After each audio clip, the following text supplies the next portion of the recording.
been present before the court with his counsel, Mr. Shapiro, Mr. Cockrell, Mr. Douglas, Mr. Bailey. People represented by Ms. Clark and Mr. Dart. Yes, we do. All right. Either counsel wish to be heard. With respect to the issue that the court asked you to address this morning. One other matter before we get to that, Your Honor. Would the court assist us in the testimony of several witnesses? There's been mention of the homicide manual updated and also the LAPD manual. The court will recall at one time we had an LAPD manual here that was sent back. Would the court assist, I think, perhaps both sides, in getting a manual, both manuals here today if possible? The 94 editions. Is that a yes? Done. Okay. Thanks, Judge.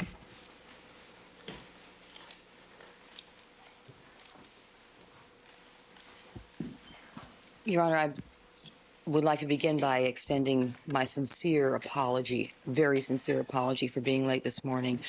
I got on the freeway and didn't move for half an hour, but I understand, I left early thinking that would be enough time, but it unfortunately wasn't, and I do deeply apologize to the court for being late this morning. I don't know what else to say. Okay. With respect to the matter that the court wanted me to address this morning, first of all, as I indicated earlier, the statements are not relevant.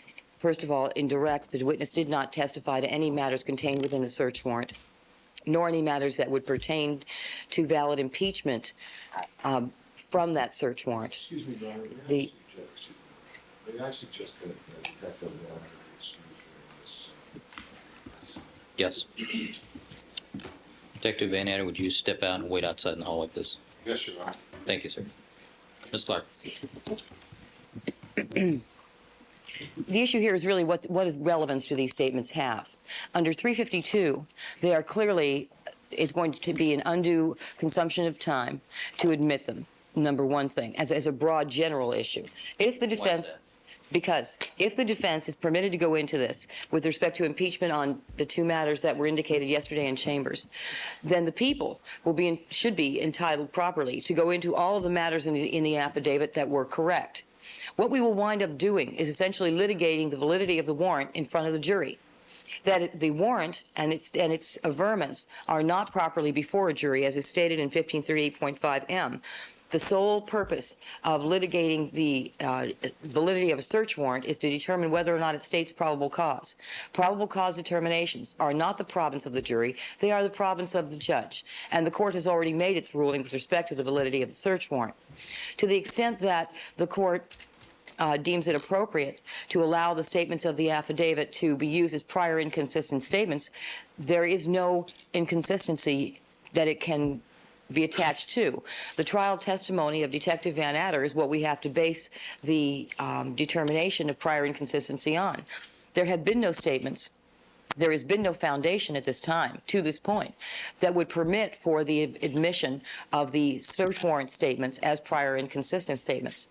Then, in that case, the analysis has to be a People versus Wheeler, other bad act analysis, and whether or not these statements amount to acts of moral turpitude. We submit that there is no way that we could possibly state that they amount to that. And in fact, by virtue of the fact that the court itself found, number one, that even though these were misstatements, they were not material misstatements such that they would invalidate the warrant as a whole.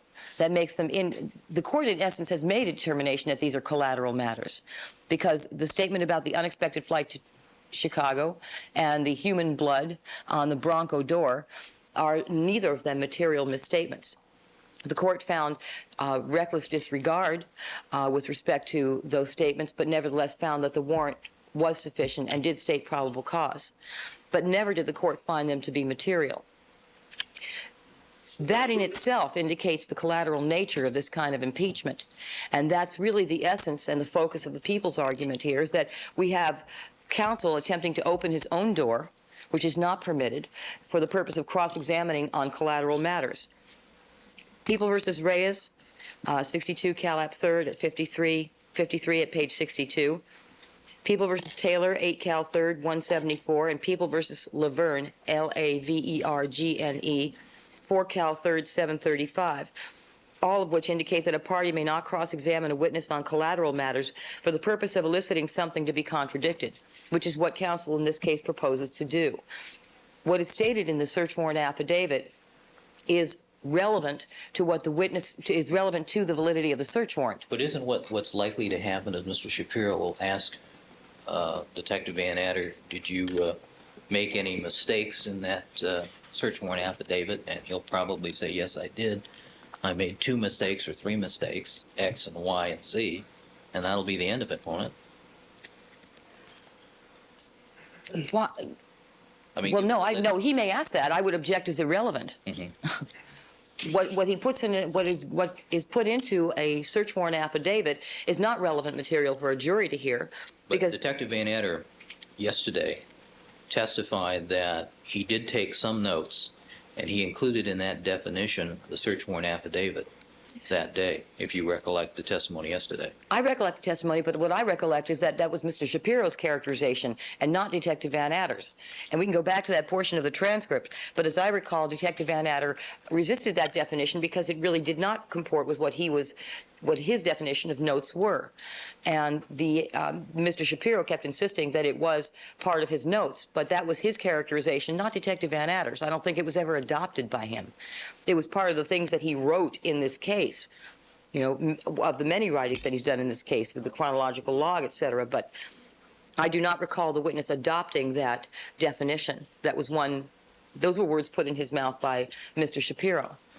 Let me ask you another question about the strongest argument that you raise is the collateral nature of the impeachment or the evidence. Let's not even call it impeachment at this point. You indicate that then that would require you to go through the affidavit and show everything that was correct, Right. to rebolster Detective Van Adder's testimony. Do you also think that that would require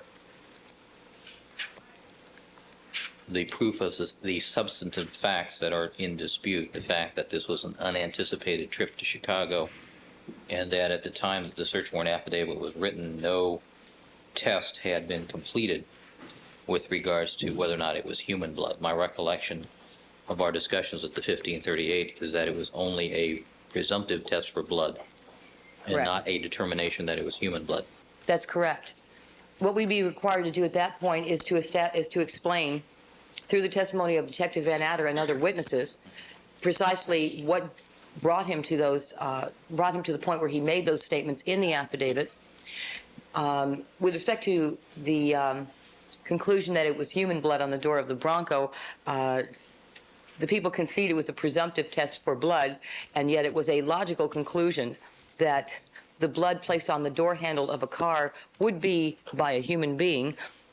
As we've stated before, I don't know how many animals know how to drive cars or could reach the door handle of a Bronco, and I don't think the defense is going to be able to argue anything to the contrary with respect to that. With respect, however, to the unexpected flight, now we're going to get into issues of what exact information was imparted to the officer who spoke to Kathy Randa, and what information exactly was imparted from that officer to Detective Van Adder, if any, and what witnesses talked to Detective Van Adder to lead him to the conclusion that it was an unexpected flight.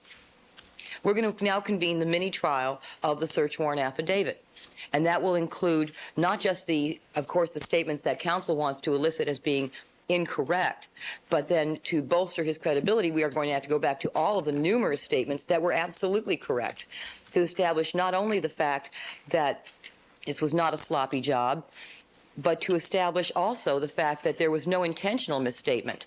Because obviously, if he's writing a warrant that contains such abundant probable cause, why jeopardize it by deliberately misstating something to mislead a magistrate, which is what the defense is probably going to be arguing, that there was a deliberate attempt to mislead.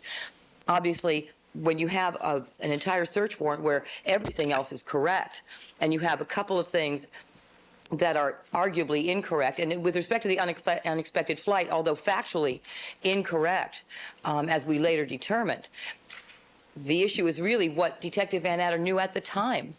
And that's another reason that this is collateral impeachment. This goes to Detective Van Adder's state of mind.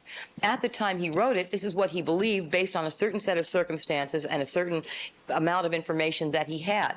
That it later developed through the investigation that was incorrect does not impeach his veracity at the time he made the statement. It simply goes to show that later investigation disproves some aspect of what he believed to be true at the time he wrote it. So it doesn't even impeach with respect to his credibility. It simply shows that further investigation revealed facts to the contrary. How is that valid impeachment? How is that fair impeachment? Again, we get into 352 issues, an undue consumption of time in which he's going to have to explain exactly what information he had, where he got it, what led him to that conclusion, and call the witnesses back to the witness stand to explain what they told him, why they told him that, and at what point. And then at what point it was later determined to be otherwise. With respect to that, with respect to the human blood and any other misstatements that, I don't know of any other actually, but with respect to all of that. So we now are going to convene a mini trial on what's true and not true in the affidavit, basically requiring the jury to review an area that is not within their province, an area that has already been litigated fully and completely and properly under the statutes before this court. And this court made its determination. What counsel is now going to do is reopen an area that is not meant to be in the province of the jury, and rightfully so, because as the court will see, we will then convene the mini trial of the search warrant affidavit written by Detective Van Adder and derail the trial and spend another week on testimony that should be concluded today. All right. Thank you, counsel. Mr. Shapiro?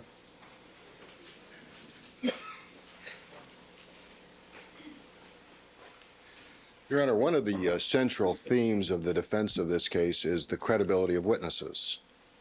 And we are dealing in an area here where the court has already made an extreme finding regarding the credibility of Detective Van Adder. Severe, not extreme. Severe, better word. An extreme finding would be that it was willfully false. Correct. And the jury is entitled to see what this man has stated under oath to a magistrate for the purpose of getting a warrant, and for me to examine what he knew at the time he got that warrant. These are not collateral issues. These statements are going to come directly from Brian Cato Kalin as to what he told Detective Van Adder, and will come directly from the very skimpy 2 paragraphs of notes that were the only notes taken by Detective Van Adder besides his recordations in the search warrant. And so it's very clear that this is impeachable material, highly relevant, and goes to the essence of what our case is about, and that is credibility, and that's what we've stressed from day one.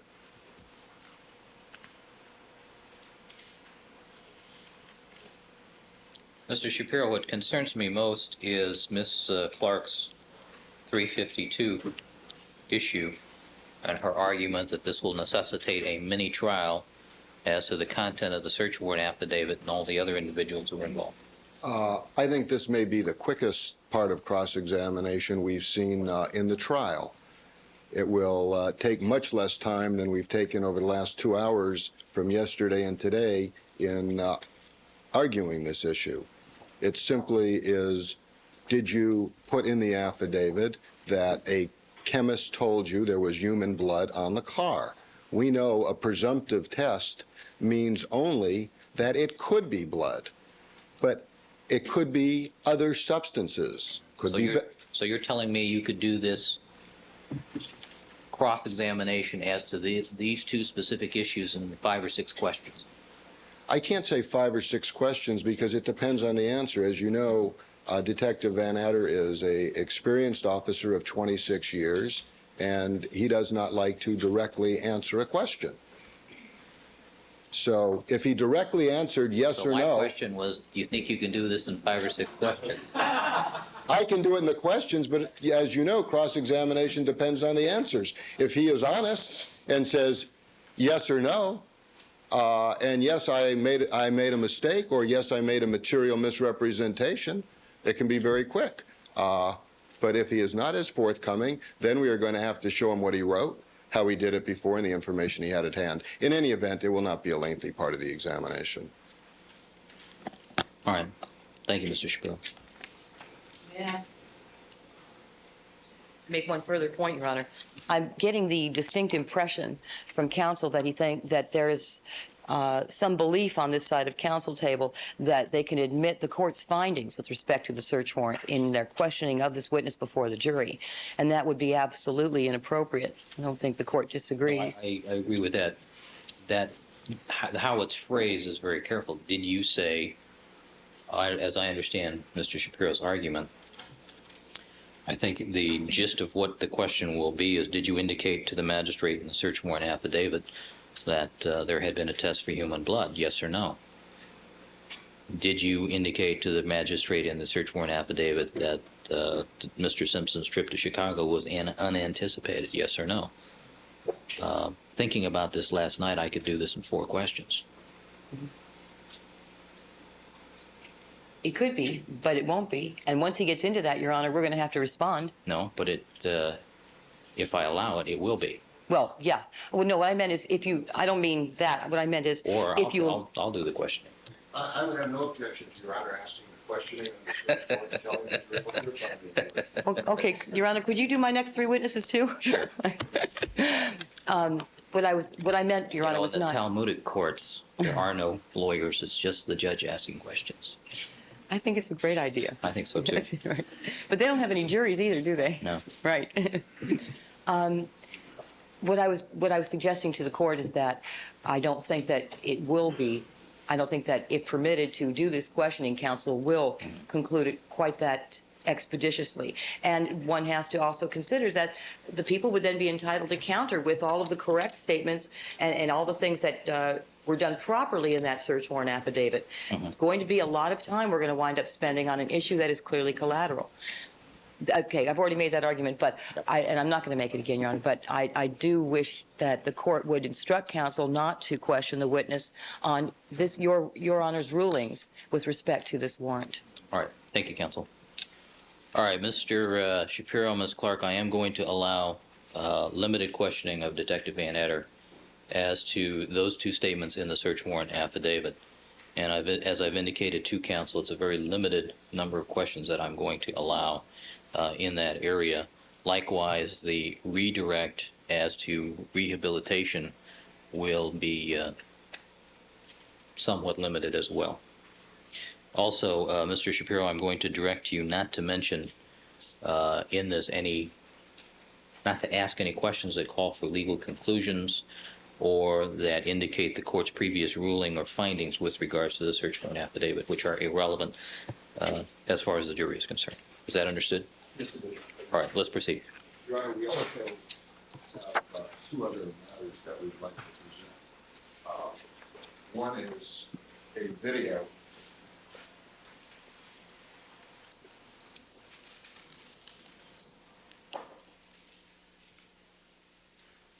Of Detective Van Etter going over the Bundy crime scene. We would like to show that with the court's permission. Have you shown this to opposing counsel? They've already seen it once before. They've seen it several times. Has it been admitted before? This is the original laser disc that we showed them at the beginning. We have no problem in showing that to them again. How long is it? Was it a couple minutes? A couple of seconds. Do you want to preview that, Mr. Darden? Yes, we objected before and we'll probably object again. All right. The other thing we would like to present to the court is I have this morning given Mr. Darden a map of Los Angeles showing the distance between Parker Center, Piper Tech, where the crime lab is located, and the Bundy residence and the Rockingham residence. And we would like to put this up on the Elmo. And I have no objection to Mr. Shapiro showing the map to Detective Van Etter. I do, however, object to the distances indicated on the map. He indicates that Parker Center to Piper Tech is 1 mile, and that Parker Center to Rockingham is 18.7 miles. And I would object to the introduction of that before the jury without further foundation. as far as the distances are concerned. Whatever you say is correct, we'll substitute. Well, I'm not testifying, the witness is testifying. We got that from a computer program, that those are the shortest distances to those points. All right, I'm going to allow the use of the map subject to a foundational objection. All right, let's have the jurors, please. Oh, I'm sorry. You gonna show the videotape? Yeah, let me see the laser. Yes.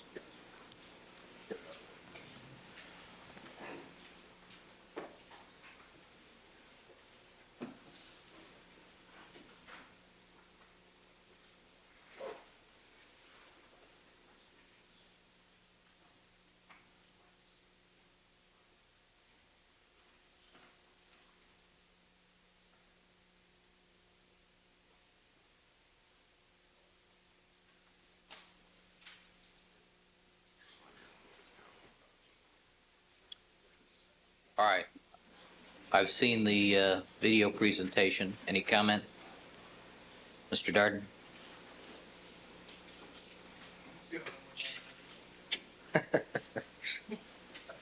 Sure, why not? It went by so fast. Mr. Harris?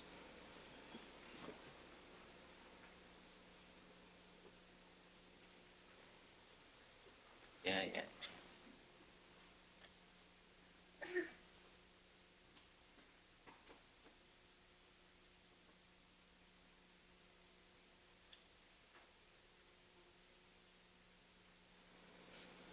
Because the bodies are already gone, that's an argument. I don't see the relevance. Mr. Shapiro?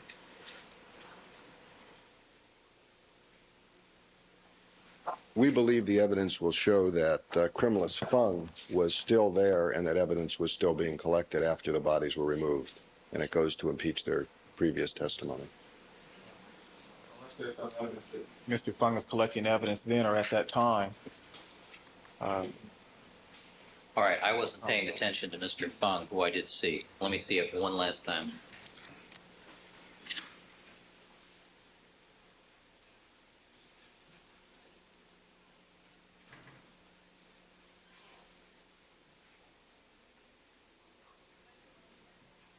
All right, thank you. Any other comment, Mr. No, Shapiro? Your Honor. But evidence collection is an important part of this case, and the testimony has been that evidence collection ended after the bodies were removed and all the evidence was done before. Do we have a, That's right, it is not true. Evidence collection continued. That's what they are saying is the proper procedure, that all evidence should be collected before the bodies are removed. but we know that not to be true in this case. That's correct. And that's why we're showing that for impeachment. It doesn't impeach it. Yeah, we've got both people talking about this. That's not been our position in this trial, Your Honor. That is that all the evidence has to be collected before the bodies are moved. And the evidence has been that it should be photographed before the bodies are moved. All right, well, if Mr. Fung is the focus of that particular video, it does appear that he is folding those little index cards and appears to have a writing instrument in his hand as well. So I'll allow the tape. Thank you. All right, let's have the jurors, please.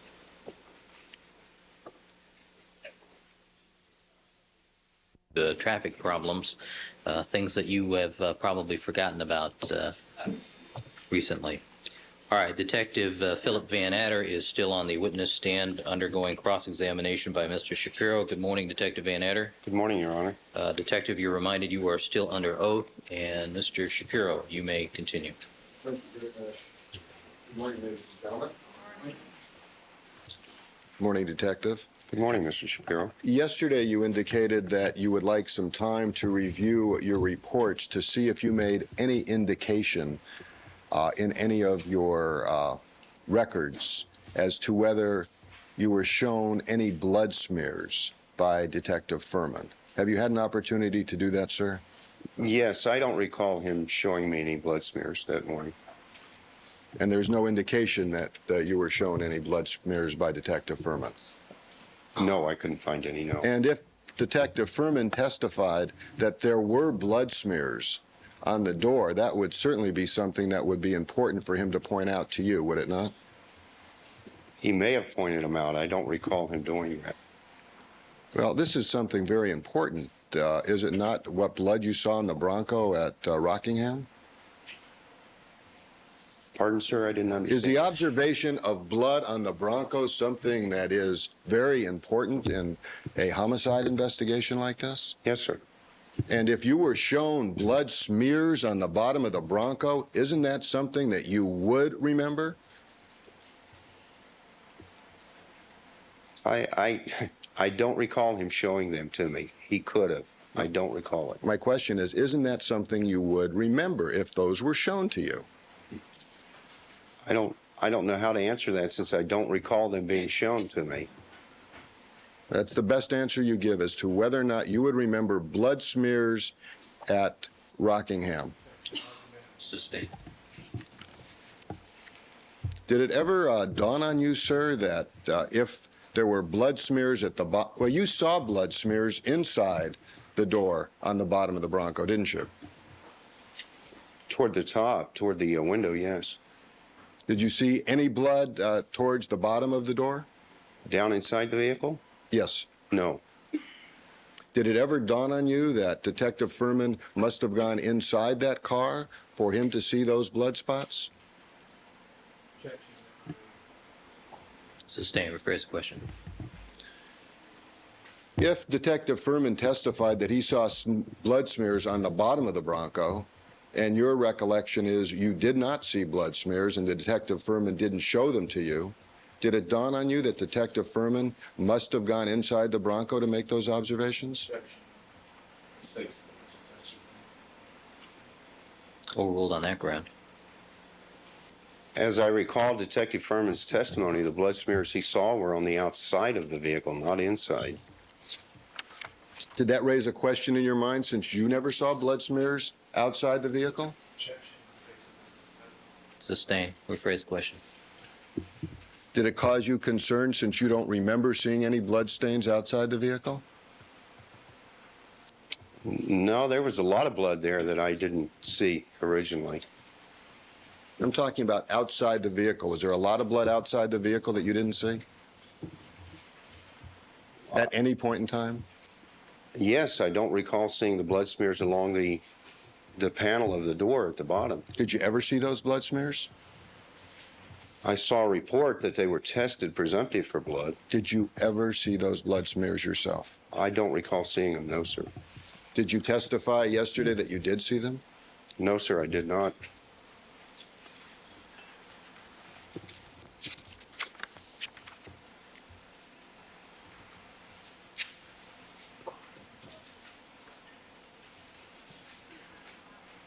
Did you testify yesterday that you did not recall seeing the blood smears at the bottom of the Bronco that night, but you did see them at some later time?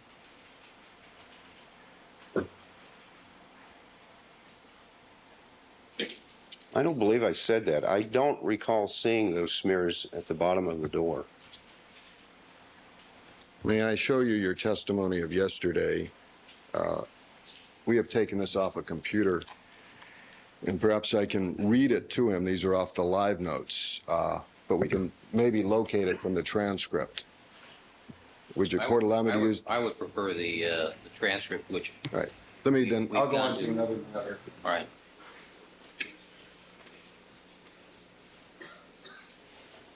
When criminalist Fung came out at your order, did he test anything at the bottom of the Bronco for blood? I believe that testing was done at a later date. Did you photograph him pointing out any blood at the bottom of the Bronco? Or cause him to be photographed doing that? No, I wasn't there when the photographs were done. Did you order photographs to be taken? Yes, sir, I did. What did you order to be photographed? The items of evidence that I was aware of. And did you order the blood, that blood stain that you've referred to on the door handle of the Bronco? That was pretty small, Yes, and it was above the door handle, not actually on the handle. above the door handle. Yes, sir. And you ordered Criminalist Fung to do a phenolphthalein test? Yes, a presumptive blood test, that's correct. And a presumptive blood test only shows that the substance could possibly be blood. Is that correct? Yes. Could also be vegetable substances that would give a positive reading. Sustain. Do you know what else could give a positive reading? No, I'm not an expert in that. You didn't hear the testimony of the experts at the preliminary hearing when you were sitting there? Sustain. Did you hear the testimony? Have you heard experts testify as to what a presumptive test for blood is? Overruled. Yes. And do you know whether any other substances, based on testimony you've heard from other experts, from experts in the field, could be a substance other than blood? All right, I think it's a 352 problem. Let me now go back to your transcript of yesterday. I want to draw the court's attention to page 19,556, lines 9 and 10, sir. Ask you to read that to yourself.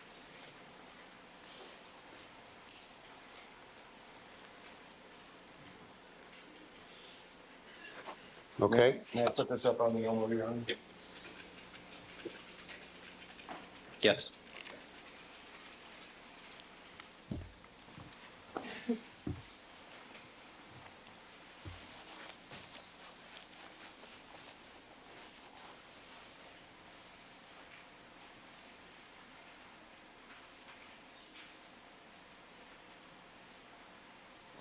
Go down a little bit, Mr. Harris, please. Any question?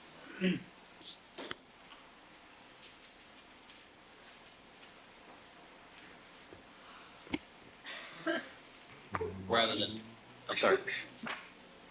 I think the clerk should show the detective. I'm going to give Detective Van Adden a court's copy of the transcript, so he doesn't have to look at the monitor. Thank you, Your Honor.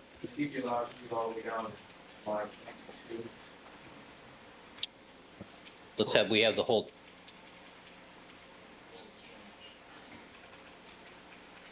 all right, Mr. Harris, you need to back out just a little there. All right, proceed.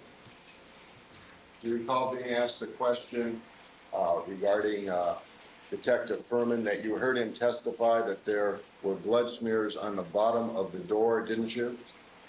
I heard him testify to that, yes. And your answer was, I did, yes? Is that correct?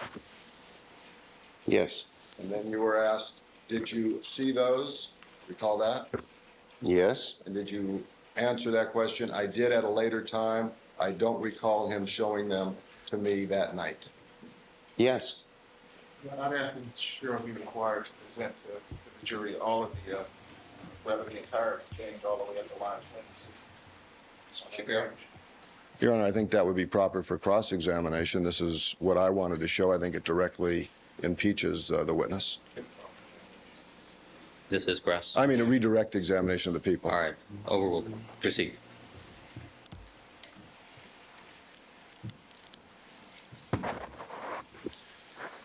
And you ordered Criminalist Fung to do a phenolphthalein test on that small blood drop on the Bronco. Is that correct? Yes. Did you realize at that time that by doing the test, you would permanently destroy that evidence for any subsequent DNA analysis? No, I didn't realize that. And that, in fact, is what happened, isn't it? Objection. Sustained. Have you been able to analyze that spot by DNA analysis? Overruled. Have I been able to? Has anybody, to your knowledge, been able to? Overruled. I think you can ask him, has that been submitted? Has that been submitted for DNA analysis, to your knowledge? I don't know that to my knowledge. And when you told us yesterday that when you went into the Rockingham estate, that there was no direction as to where the detectives should go, is that correct? Counsel, what time? Kind of vague. As you entered Rockingham, you told us yesterday that you searched the grounds to see if anybody was injured in the area. Is that correct? Yes. At that time, did you give any direction to Detective Lang as to what to do? No. Did you give any direction to Detective Furman as to what to do? No. Did you give any direction to Detective Phillips as to what to do? No. It was all being improvised by each detective according to his own desires? Well, we were all seasoned police officers. Our purpose for being there was to make sure that everybody was okay at the location. Did you see where Detective Lang went? Yeah, I was close to Detective Lang most of the time.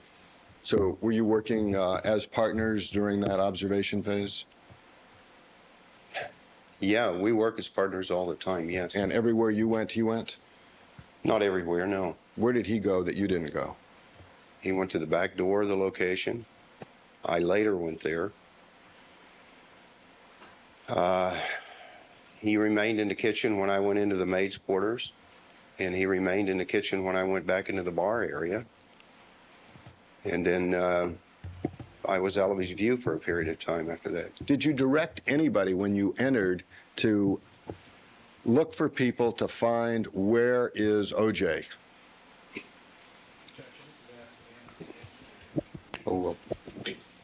We had discussed our purpose for being there, and our purpose for going over the wall was to check the welfare and see if there were any occupants at the home. That was known between the four of us.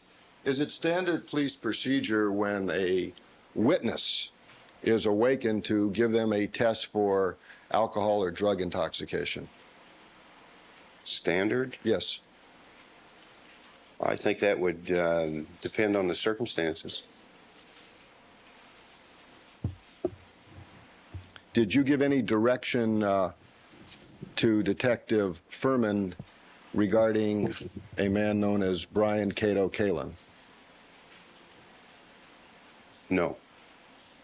He gave you direction, though, didn't he? No, he didn't give me direction. He didn't tell you to talk to Cato? He asked me to speak with him. Did he tell you what he wanted you to speak to Cato about? Briefly, yes. What did he tell you wanted to speak about? He said that Cato had heard some sounds outside of his room that he thought was an earthquake, and he wanted me to talk to him about that. At that time, did you know where OJ Simpson was? I believe I was aware that a phone call was being made to find out where he was at. At that time, were you aware of where OJ Simpson was, yes or no?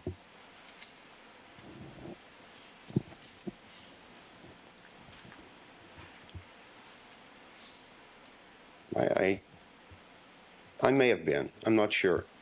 Did you ask Cato, where's OJ? Yes, I did. And did he tell you he had gone on a trip to Chicago for Hertz? Yes, he did. And he put that, and you wrote that down in your notes, did you not? Yes. Did you know that? Did you know where OJ was at the time that you walked into the house with the maid? Looking for the maid, I'm sorry. No, I did not. When you came in looking for the maid, did you ask anybody, where's OJ at that time? I did not know. Did you ask Arnell Simpson, where's OJ? At what point? When you came in looking for the maid. I had asked her previously. Did you ask her if he was in the house? Yes. And what did she say? She gestured toward the house and said, "Isn't he here?" And I asked her, "Is he? Do you have a key? Can we go check?" And she took us into the home. Did you ask her where OJ's bedroom was? No, I did not. If you were concerned about OJ, wouldn't you want to go up to his bedroom and see if he was still sleeping? If he hadn't been accounted for, yes. He was accounted for at a point there that morning. But he wasn't accounted for immediately, was he? No, sir, he wasn't. And there was a period of time when you were concerned about looking for the maid and sitting and talking to Cato before you were concerned about where is OJ. Isn't that true? Before I was concerned about looking for OJ, Correct. I think the main concern was to locate OJ, and that was done quite quickly after we arrived in there by phone call. He was accounted for. The maid was obviously not there, at that point is when I believe I started walking back toward the back. I knew they were on the phone attempting to locate OJ at that point. Your first knowledge of the accountability of OJ Simpson was because of a phone call? Yes, I heard Arnell tell either Detective Phillips or Lang that she could make a phone call to his secretary and she would always know where he was at. Okay. And did you get the results of that phone call? At a later time, yes. What time did you confirm that O.J. Simpson was in Chicago? Oh, I was told that by Cato, and then I was later told that by my partner. What time did you confirm it? Shortly after 6 o'clock that morning. What time do your phone records indicate that O.J. Simpson was contacted in Chicago? If I could see the records, I could tell you. Okay. Do you have those records? Yeah, they may be in my book there. We talked about that yesterday, didn't we? Yeah. We asked you to look for that. They're in this book? May I bring these up, Your Honor? You may.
There's volumes of records. I'm having a hard time right now locating them.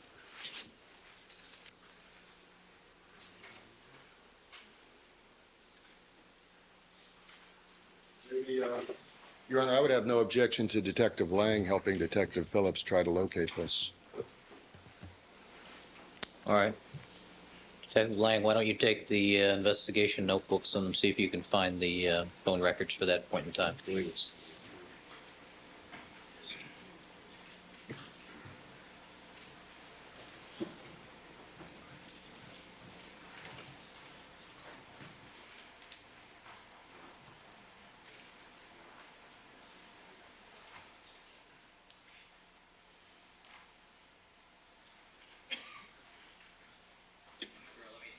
Detective Lang, make the record search and we proceed with any other questions for Detective Van That's Ant. acceptable, Your Honor. All right. Is it your position, Detective Van Adder, that prior to trying to go up to a bedroom or look around the house for OJ, you decided to try to locate him telephonically? I don't quite understand that. What? Could you say that again? My contention, what? Your Honor, could that be reread to the witness? Is it Please. your position, Detective Van Adder, that prior to trying to go up to a bedroom or look around the house for OJ, you decided to try to locate him telephonically? That's what occurred with his daughter, yes. How about if we refer to the defendant as Mr. Simpson? Thank you, Your Honor. Detective Van Adder, you applied for several search warrants in this case, did you not? Yes. And a search warrant requires an affidavit signed under penalty of perjury, does it not? Yes. And that requirement is so that an independent magistrate or judge can make a determination as to whether or not a search warrant should issue and not let the police rely on their own instincts. Isn't that correct? Yes. And in filling out a search warrant, you indicated to a magistrate under penalty of perjury that you were told that OJ Simpson had left on an unexpected flight to Chicago, did you not? No, I didn't say I was told that. I did write that in the search warrant. And yes. you signed that under penalty of perjury. Yes, that's correct, sir. And that wasn't true, was it? I found out later that that information was incorrect. That was based on Arnell Simpson's response that morning, as well as Cato Kalin telling me that he had received a phone call after Simpson had left the residence telling him to alarm the house that he was going to Chicago on a business trip for Hertz. You filled out the affidavit for the search warrant at what time, sir? I started that approximately 7:45 in the morning. And what time did you present it to a magistrate, sir? It was signed at 10:45. And the magistrate asked you to make some hand corrections in there, did she Yes. not? And isn't it true, sir, that at 6 o'clock in the morning, your handwritten notes indicate that your interview with Cato Kalin, that he told you that OJ Simpson had left on a flight for Chicago for Hertz? Yes, that's correct. And did you also indicate under penalty of perjury, sir, that you observed what appeared to be human blood, which was later confirmed by a criminalist to be human blood? Yes, I said that. And isn't it true at the time that that was not a test to determine whether or not this was human blood? That's true. I misstated that. I guess based on my experience, I believed it was human blood, and I still think it's human blood. I think it's been proven to be human blood. You also said, sir, did you not, that you observed blood on the console of the Bronco and blood inside the door panel of the Bronco, did you not? Yes, sir. Did you include that information in your search warrant? No. Why not? That was a quick attempt to get a search warrant to move the investigation along. I missed some things in it that should have been in it. Did you make any notes of that in any reports that were filed in this case? No, sir, I didn't. Regarding the glove that you saw, where in your reports regarding Rockingham did you show that a glove was found at Rockingham? It's in the search warrant, and it's also in the follow-up report. It's in this, I said, where in your notes are they shown? There are no notes. Where in Detective Lang's notes is it shown that a glove was found at Rockingham? I don't believe it's in Lang's notes. Where in Detective Phillips' notes is it shown that a glove was found at Rockingham? I don't believe he has any notes. Where in Detective Furman's notes is it shown that a glove was found in Rockingham? It's not, sir. Where in the master note-taker's notes is it shown that a glove was found at Rockingham? It's in the criminalist's notes that he recovered the piece of evidence, and those were taken at my direction. When was that?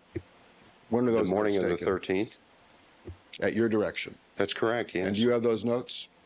No, sir, I don't. Those are criminalist work product. A chronological record is required to be kept in all cases of homicide investigation, is it not?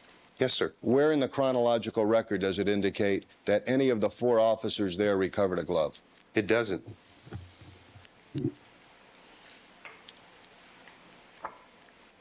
Well,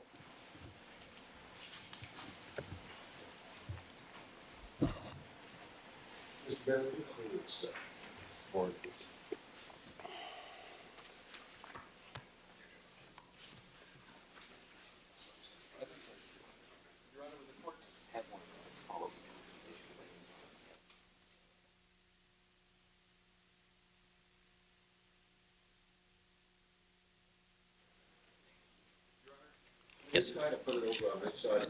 Sure. The traditional location.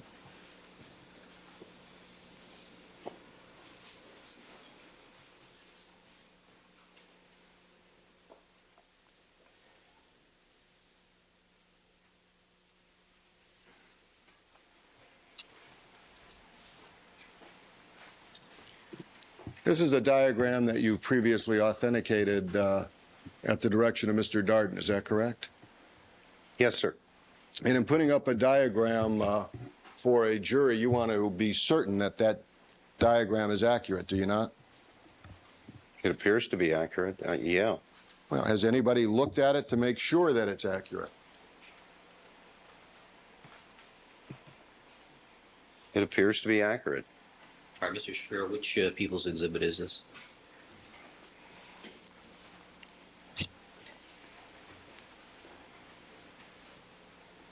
This is Exhibit 66, Your Honor. All right, proceed.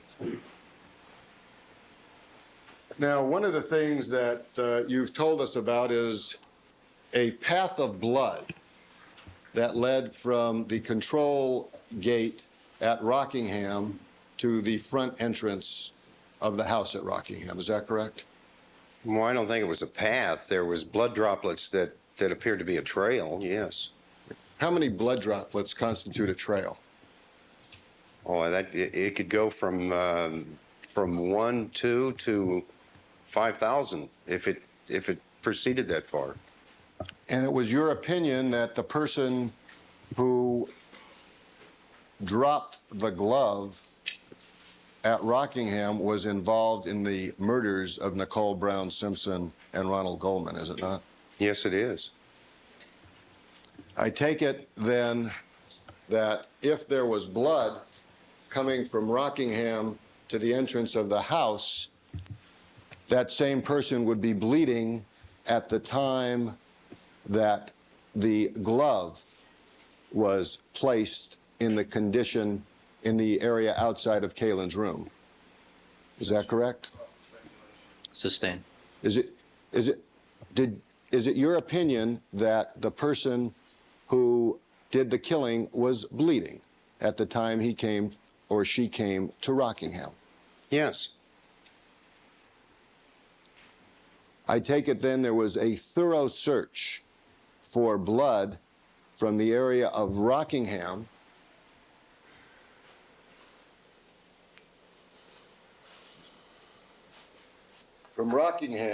to the area where the glove was found. Yes, that's correct. How much blood was found there? None. None that I'm aware of. I take it a thorough search was done of the adjacent property for blood. Is that correct? The area was searched, yes. For blood? Well, search for any type of evidence. Was it searched for blood? Yes, sir. That would include any type of evidence. How much blood was found there? None. I take it a thorough search of the fence was undertaken if somebody climbed the fence for blood. Yes. How much blood was found there? None. I take it a thorough search was done of the walls. That's correct, yes. How much blood was found there? None. Now, the person who dropped, oh, strike that. You're aware that there are ways to get into the Rockingham house from the side area where the glove was found, are you not? I observed a door there on the side. I don't know where it leads into the house. And that's something that was very important in your investigation, wasn't it, as to where doors would be?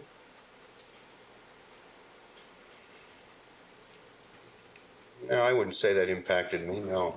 You wouldn't be concerned if there was a way for somebody to avoid detection and come in through the side of the house? There didn't appear to be any evidence that anybody had gone in that way. Did you check to see? I looked at the door, yes, Where did you look at the door? from the outside. Which door did you look at? Is that this door here? It was a door that was toward the back of the garage. I believe that may have led into the laundry room or something. Towards the back of the garage? Yes.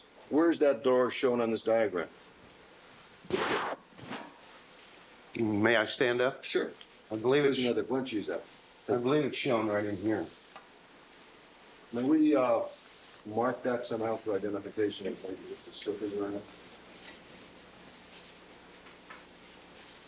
Do you have one available? Maybe she's an evidence. What? Do you want me to mark it with a marker on it? What do you prefer? By golly, you got me unprepared. Mrs. Robertson, I have some of those peel-off arrow things.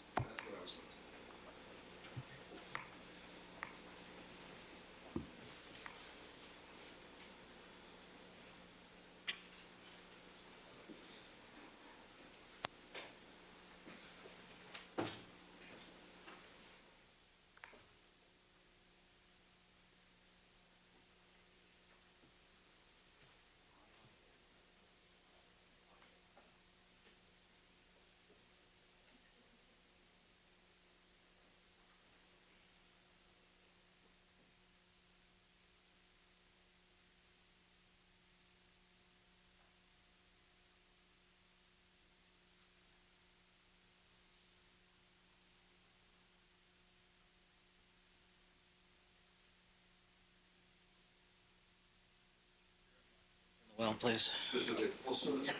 It is.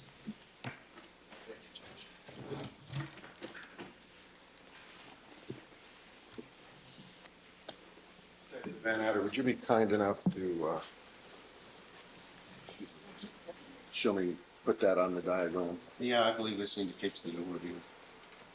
And that's the only door on the side of the location that allows access into the Rockingham case into the Rockingham house, according to your investigation?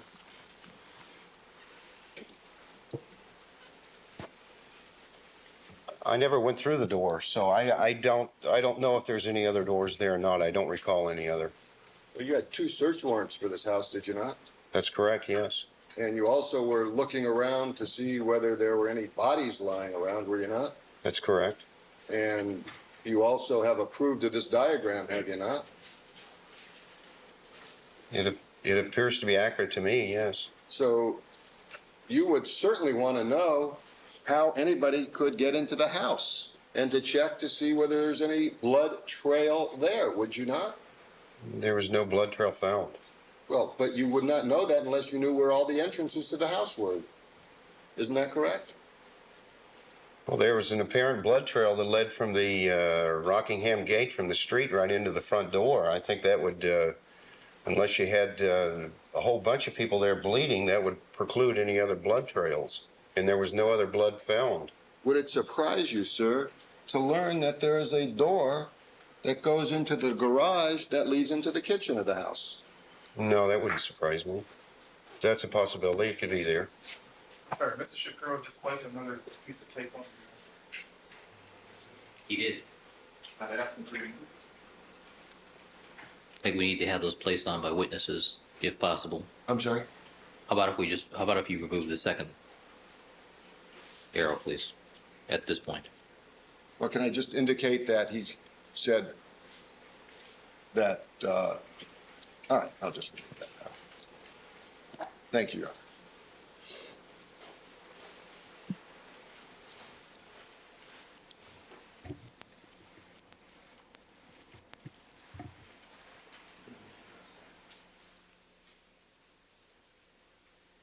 Also, you determined what other ways did you determine other ways that an individual might be able to gain access to the Rockingham grounds other than the front door?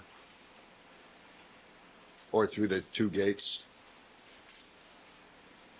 I Is that believe, clear? yes, yes, it is. And I believe access could be gained through the neighbor's property and through the tennis courts. Would you indicate that with the pointer, please? I never walked that area, but I was told that you could enter the neighbor's property and come through the tennis courts and through a gate that was over in this area that came onto the property. And so that, if somebody wanted to avoid being seen, they could enter that way, is that correct? Oh, yeah, there would be many ways you could enter without being seen, probably. And is it possible, sir, to get to this area of the house? I can't see. Excuse me, Mr. Durden. Is it possible, Detective Van Adder, to get to the back door of the house from this area by heading around the back to where Arnell's room is? Yes, that's possible. That simply requires coming right through the area marked Arnell's room between the tennis court and the side of Arnellsville, is that correct? And climbing 2 fences, yes. And that fence, 2 fences? 2 fences, Are you yes. sure? I believe so, yes. Did you try to climb those fences? No, I didn't. They're about 2 feet high? Is that correct? One of them is on one side because there's a wall on one side of it. I think it's a regular cyclone chain link fence. It wouldn't be iron grated type apparatus that you could simply step on and walk over, would it? I don't recall that. Did you no. take any photographs of that? I don't believe any were taken back there, no. Did you examine that area? I guess you didn't examine it carefully yourself. Did you ask anyone to examine that area? I believe the area was examined with a metal detector, yes. Did you have anybody attempt to see how easy or difficult it would be to walk over that fence? I never directed that, no. But that would be a way also for somebody to avoid detection if they didn't want to be seen by anybody at the front. Is that correct? Certainly, yes. Now, regarding the activities of Mr. Simpson, would you agree with the following? That when he was called in Chicago, he had the opportunity to go any place in the world. Action prompts speculation. Sustained. Were there any restrictions on Mr. Simpson's travel when he was called in Chicago by you or anyone from the Los Angeles Police Department? None to my knowledge. Would you agree that he voluntarily returned to Los Angeles? Yes, Would you agree that he voluntarily accompanied you to the Los Angeles Police Department? yes, Would you agree that he voluntarily allowed you to search a bag that he had? yes, Would you agree that he voluntarily gave you talked with you in the car on the way to the station? yeah, he voluntarily talked, yes. Would you agree that he voluntarily spoke with you in a tape-recorded interview without the presence of counsel? Yes, Would you agree that he asked to have a blood sample taken from him? I asked if I could take a blood sample. Did he voluntarily agree? Yes. You don't recall him saying, "Why don't you take my blood and test it"? No, I asked him for the blood. Did you make any notes of that? No. Did you record that? Record what? The conversation. Content. All right, I'm just asking about the blood. I understand. I think what you're Overruled. Thank you. Proceed. I think what you're asking, there was a conversation. I asked and he said, "Why don't you take it?" type thing. Did I think he? that's what you're asking. Okay. Didn't he voluntarily allow you to examine his finger? Yes, he did. And he voluntarily allowed you to photograph his finger? Yes, that's correct. And he voluntarily allowed you to photograph his body? I didn't photograph his body. Did you ask permission to? No. Did he ask you to? No. You sure? Positive. Is there any reason why you didn't ask to photograph his body to see if he had any bruises? He was in a short sleeve shirt. I didn't see anything on his arms or anything. And the only thing I saw was his left hand that was injured. You had concluded at that point in time that Ronald Goldman had been in a violent struggle for his life, had you not? Yeah, a defensive violence struggle and defensive and offensive are really two different things. So you wouldn't be concerned with looking at an individual who may be a suspect to determine whether they had any injuries on their body? I saw injuries on him on his hand. What about on his chest? Would you be interested in looking at that? I didn't ask him to do that. No, my question was, would you be interested in looking at that?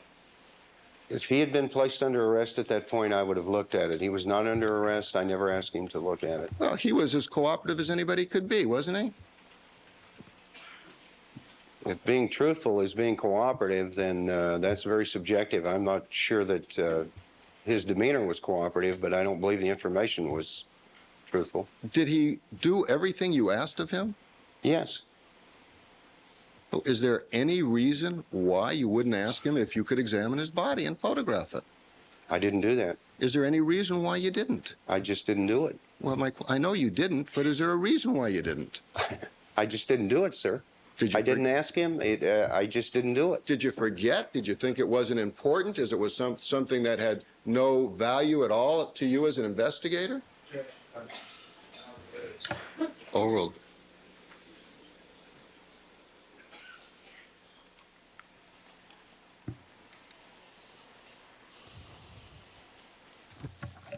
Isn't it true, sir, that when you asked about Mr. Simpson's blood, he gave you the following response? Sustained. Counsel, you need to share that with opposing counsel. Sure. All right, with the court reporter, please.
I want to make sure it's just been pointed out to me that there's no misunderstanding.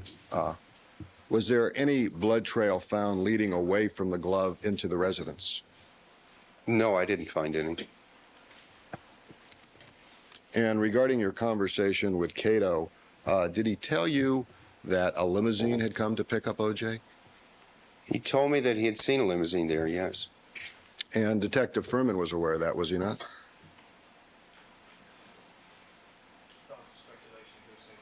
No, if he knows. I believe I heard from his testimony that he knew that. Yeah, I didn't know that at that time.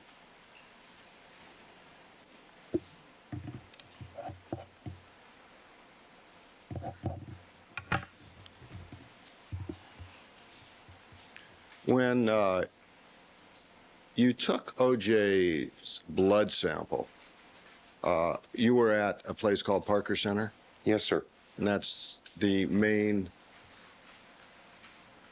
Los Angeles Police Department headquarters. Kindly ask Mr. Cochran to return to this. Cochran, is there some reason you need to be there? No, I was sitting over here because you did that. All right, thank you. I think we are. Thank you. Go back to my side. Glad. I'll walk. All right. Proceed. Is that the main headquarters for the Los Angeles Police Department? Yes. And is that a place, you use the term buy a DR number. Is that a police parlance for obtaining that number? Yes. You don't actually go to a location, do you, to buy it?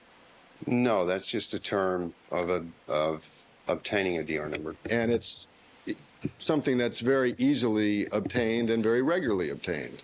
That's correct, yes. And doesn't take much to obtain a DR number, does it? No.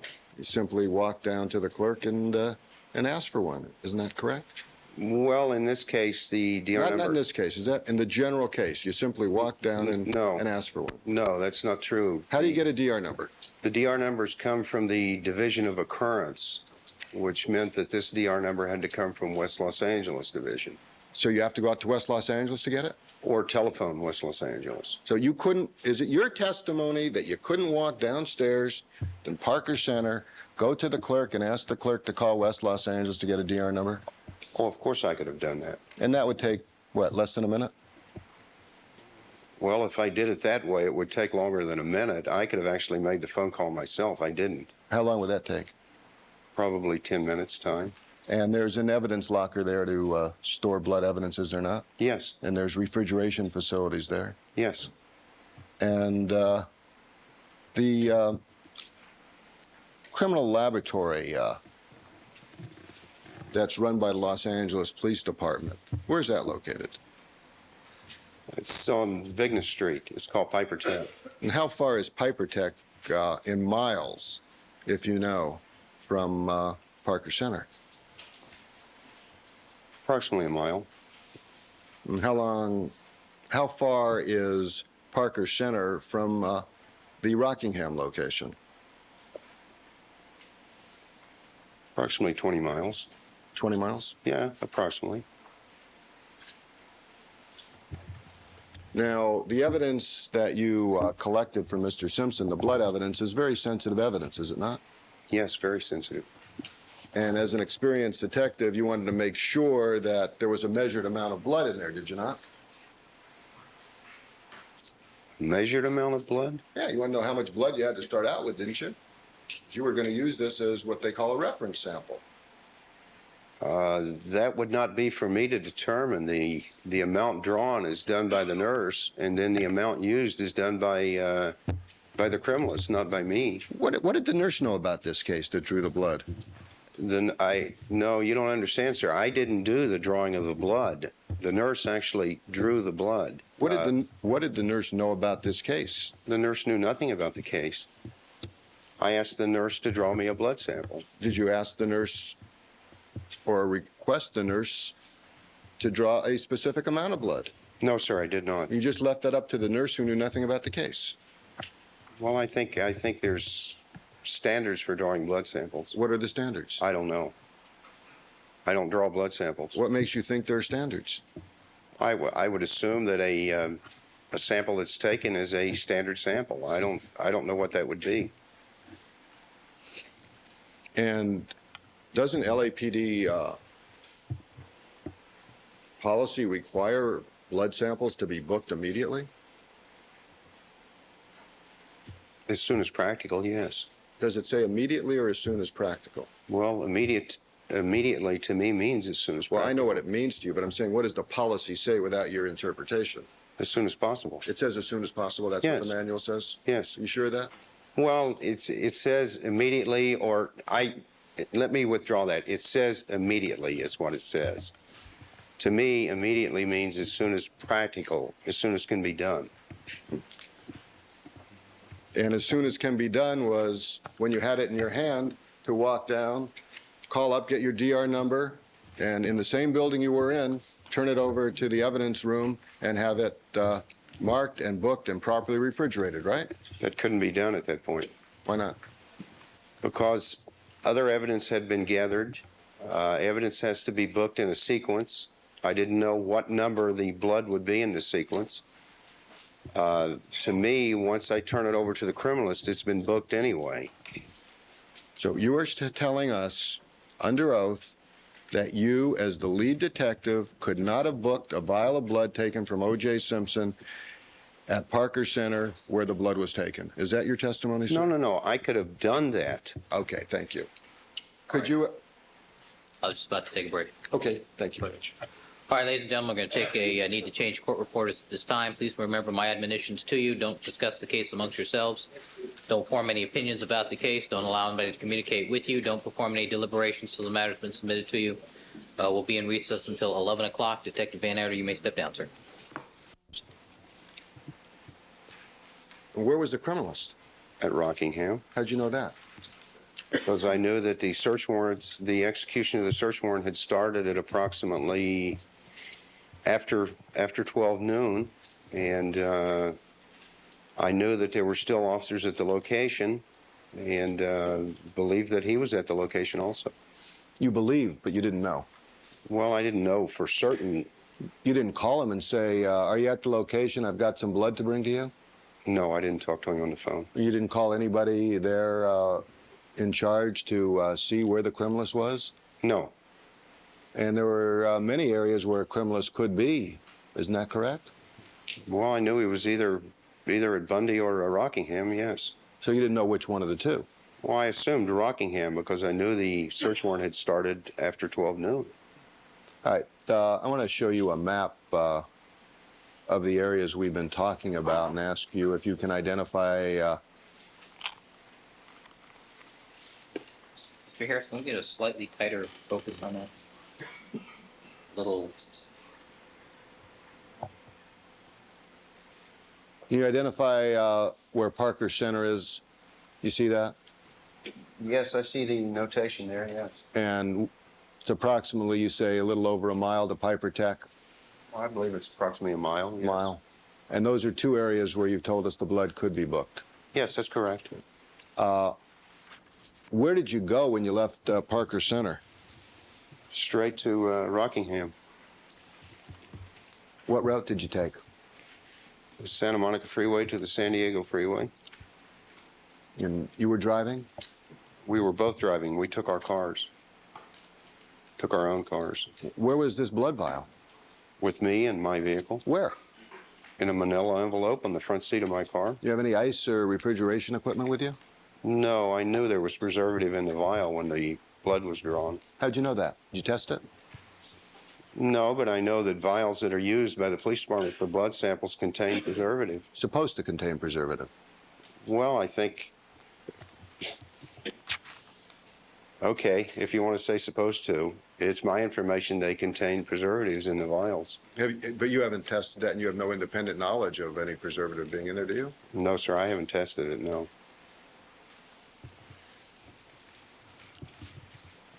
So you just have this blood in your car. Wasn't there a risk of something happening to the blood in transporting it that distance?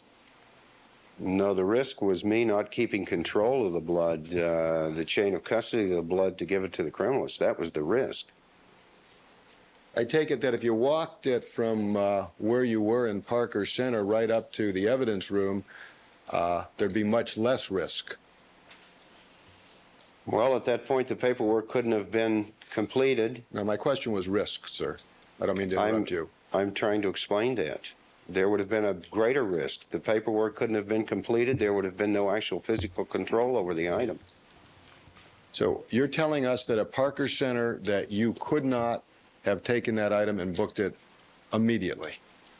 No, I could have done that. I made the decision to hand carry it to the criminalist who was processing all the other evidence. Did you run a risk of dropping it in case you slipped on the way in or out of your car? Oh, I guess that was a possibility, but that didn't happen. Did you run a risk of, God forbid, being in an accident? Thank God I wasn't. Or that was a risk that you chose to run? That's a risk, sir, every time I go out in the streets. Yeah, but that wouldn't be a risk to carry it down to book it in Parker Center, would it? No.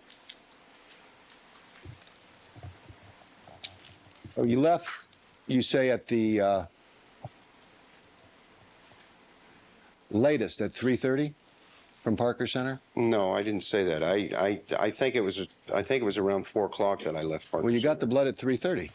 Yeah, I What'd you didn't do leave for- immediately from there. What'd you do after you got the blood? I went back up to my office For what? to start assembling some of the information I had and to organize myself and then to go out to Rockingham. And how did you assemble this information? Did you take notes? I was just it had been a long day. I may have even had a cup of coffee when I went up there. I don't recall, but that's a possibility. And you didn't keep any records of what you did? No, sir, I didn't. And the blood was with you? Yes. Where was the blood? In your jacket? No, it was I went to my desk and I had it in a manila envelope on my desk. Did you leave any records? Was Lang with you? Lang was with me, yes. And were you talking with Lang? I'm sure I was, yeah. I talk with him all the time. Are you sure Lang went up to your office with you? Yeah, I'm sure. No doubt about that. Lang was with me after 12 o'clock most of the evening until about 7 o'clock. And did Lang have coffee with you in your office? I don't know. Where'd you get your coffee from? We have a coffee machine in the office. I said I may have. I'm not positive I did. I may have had a cup of coffee. And you may not have. Yeah, that's true. Sure. And you may have spent a half hour there, and you may not have. No, I think I was there about half an hour before I left. Do you have any records to indicate that? No, sir, I don't. Did you keep anything of what you did after you got the blood? You make a notation, I've got the blood, now here's what I'm doing with it? No. But you left at 4 o'clock. Approximately, yes. How long did it take you to get from Parker Center to Rockingham at 4 o'clock? As I recall, the traffic was pretty heavy. I think it took an hour, maybe a little over an hour. And how did you go?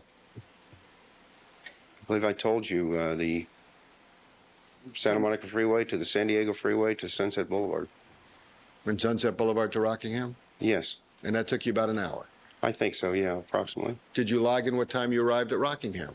I believe it was logged on the log when I got there, yes. I'm saying, did you log in? I believe the logging officer logged me in, yes. What time did he log you in at?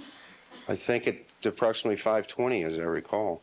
So what happened between 5 o'clock and 5:20 when you got there before you logged in?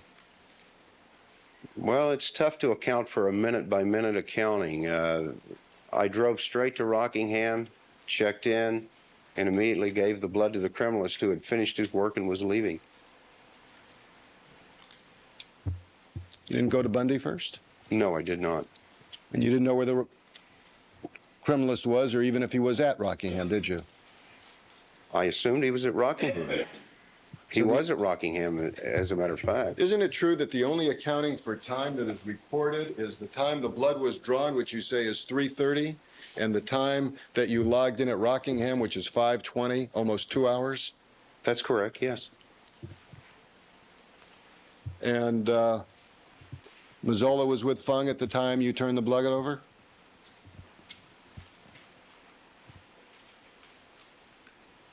I don't recall seeing Mazzola. She could have been there. I don't recall seeing her. Wait, you heard Mazzola testify she was always with Fung, didn't you? I'm going on my own perception. I don't recall seeing her there. Where was Lang? Lang was there with me. So it was you, Lang, and Fung? No, there were other officers there, too. What other officers were there? What other officers? Yeah. I recall Detective Looper, Detective LaFall. There were some uniformed officers there.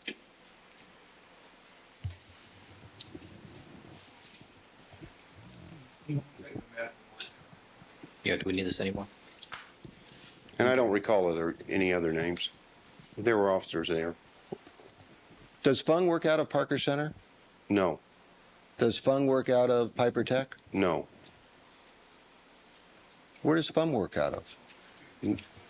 Where we take it down, please? That should be marked 1058, Your Honor. Mrs. Robertson? Yes. Where does Fung work out of? Northeast Station. Where's that?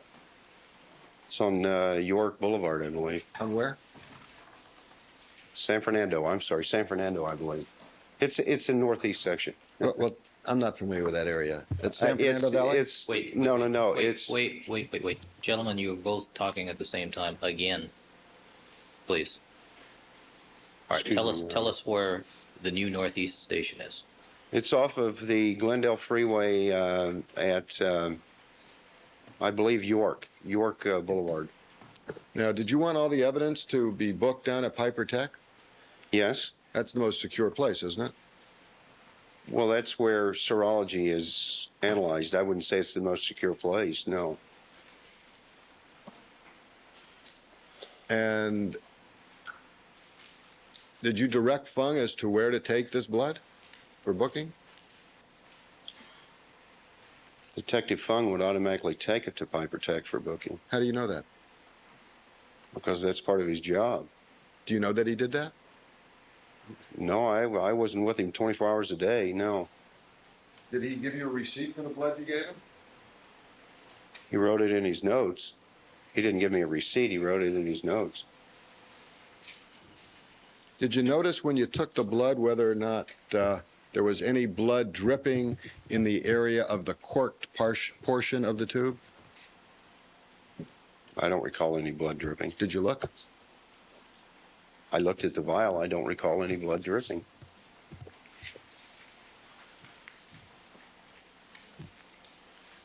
How many times have you taken blood from Parker Center out to a crime scene?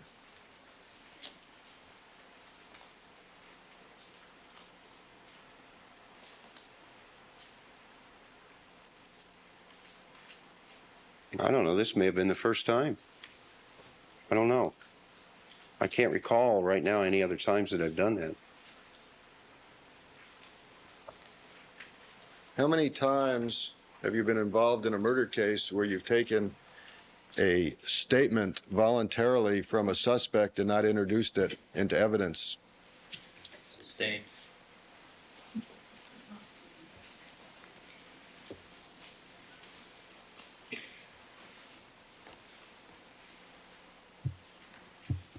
Did you go Jury- through? Excuse me. Jury is to disregard the implication of that question. Thank you. Proceed. Did you go through any special coaching sessions prior to you taking the witness stand today? No, sir, I did not. Do you have any special training in how to testify? Have I ever? Yeah. Well, I think they may have given us an hour or two in the police academy. Yeah. That was a long time ago, though. Did you meet with any of the lawyers in this case regarding your testimony? Oh, I see them on a daily basis, yes. Did you meet with them specifically for the purpose of reviewing your testimony? Yes. And did you go through any mock testimony or cross-examination? No, sir, I did not. Were you ever brought to a grand jury room to be cross-examined by several lawyers? No, sir. Have you ever heard of that happening in any case before? I've heard of mock examinations, but when you say grand jury room, I don't know about that. In 26 years on the police force, how many times have you testified as a witness? Many, many times. Can you do any better than that by number? Many, many, many. I couldn't tell you. He told us you've been involved in 200 homicide cases, 500 investigations. Many, many times. Maybe, I don't know. Many, many, many times. I can't tell you exactly. Hundreds? I would say more than that. And that's part of your job as a professional police officer to testify, isn't it? Yes. And you are, in a way, a professional witness. It's part of my job, yes.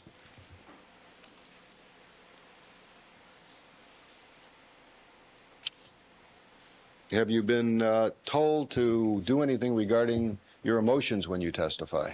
No.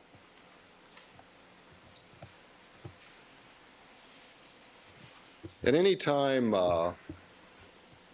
when you were at Rockingham that morning, did you hear Arnell or Cato ever use the word unplanned?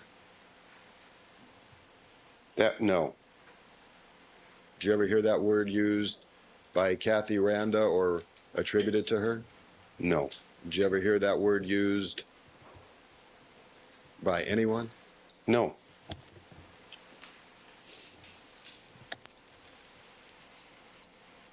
You listened to Detective Furman's testimony, did you not? Part of it, not all of it. Did you listen to the part when he talked about interviewing Cato Kalin? I heard part of it, yes. Did you hear the part that the prosecutor asked him a question? Why?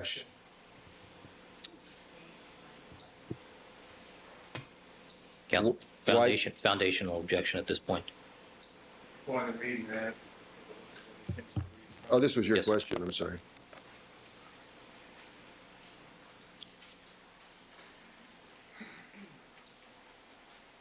You want to let me know too? Yes. It's page What volume, Counsel? 18694, Your Honor. What volume? Volume 106, it's in 3 through 5. I'm sorry, what page? 18694, Your Honor. Thank you. You're welcome. What was it?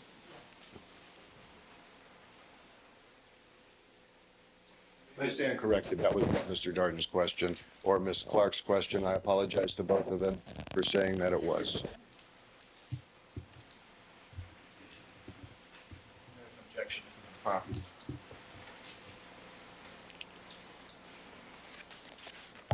Let me hear the question. I'm sorry, Your Honor. I'd like to hear the question. Yes. The question is, did he hear this question being asked of Detective Van Adder? Why didn't you tell him the subject? This is I'm sorry, Mr. Barrett, I can't hear. The transcript relates to Detective Furman's It does. testimony, not to Detective Harris' property. Yes, I want to ask him if he heard this testimony and if he can explain the difference between his answer and Detective Furman's. Proceed.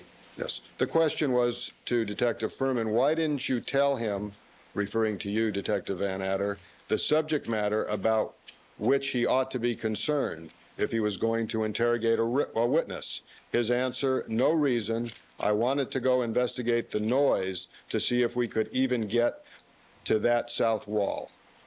Why did you not tell him that you were going to investigate a noise and he should finish the investigation? No reason. The interrogation, no reason. Thank you. Did you hear that testimony? Yes. Which is correct, your testimony or Detective Furman's as to that incident? My testimony is based on my recollection of what happened, not on Detective Furman's recollection. My recollection is he told me. And his recollection is different. That's a possibility. May I just have a moment here?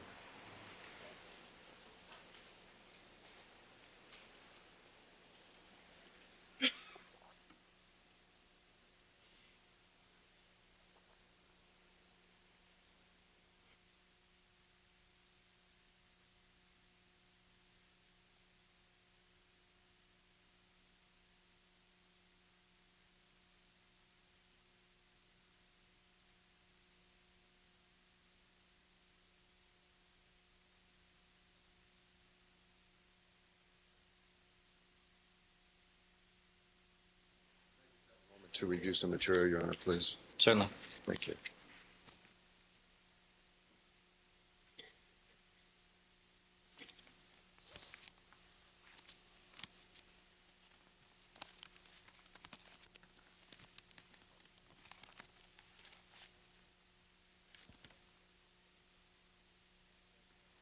I wanted to ask you about the Bronco.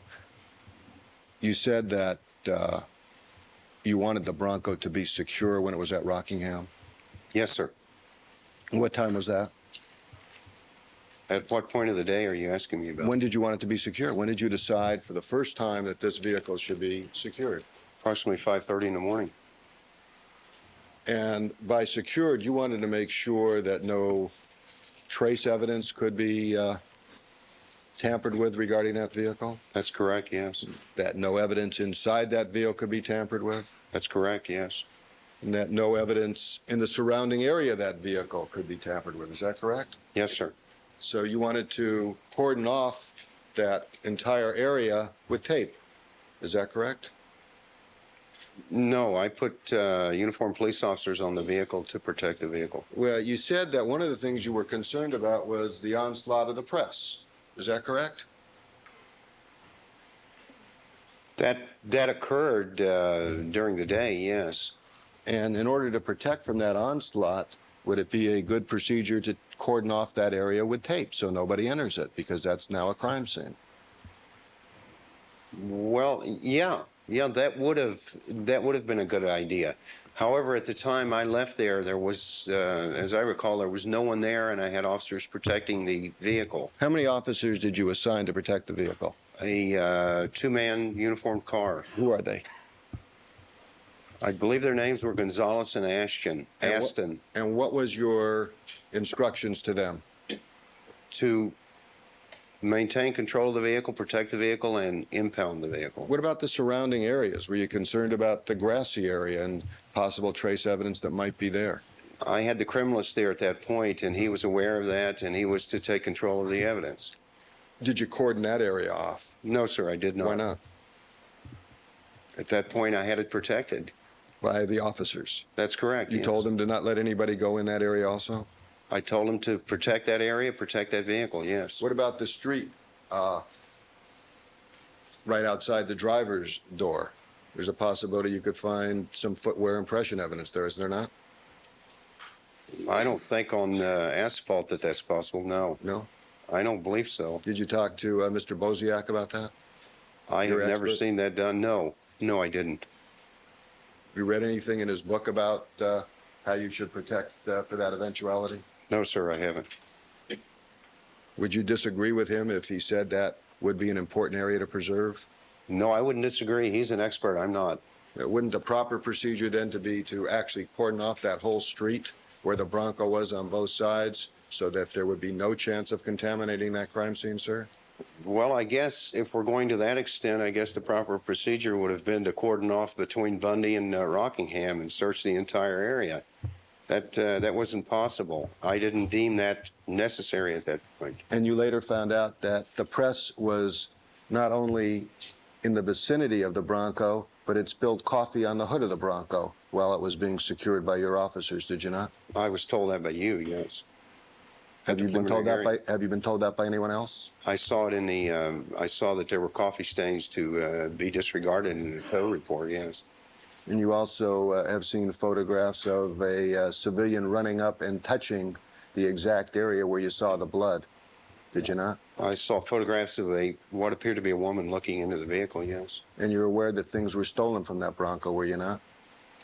Objection, hearsay. Sustained. And you're aware that Bronco was never properly protected, are you not? Objection, hearsay. Calls for conclusion, sustained.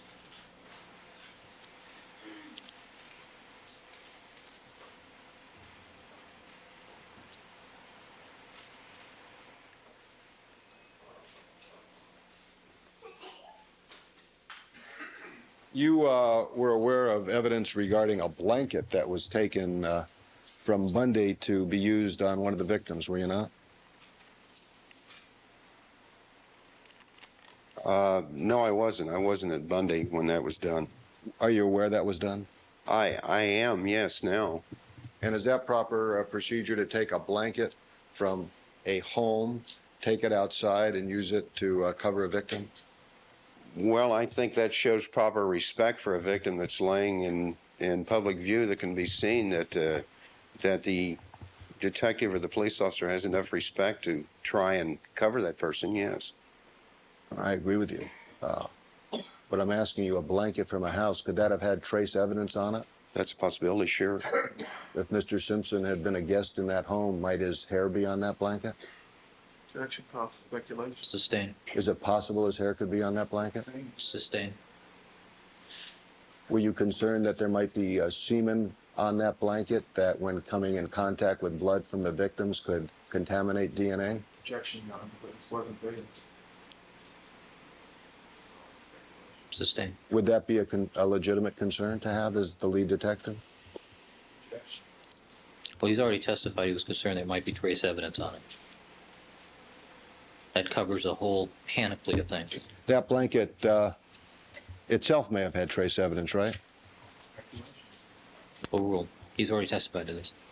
Would it be proper to leave that blanket at the scene and not take it as evidence? That was a determination that was made by my partner. And my question is, would it be proper?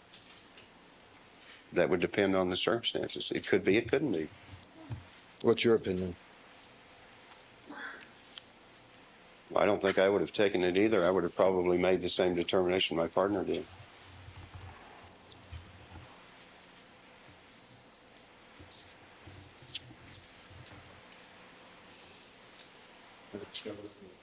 Certainly.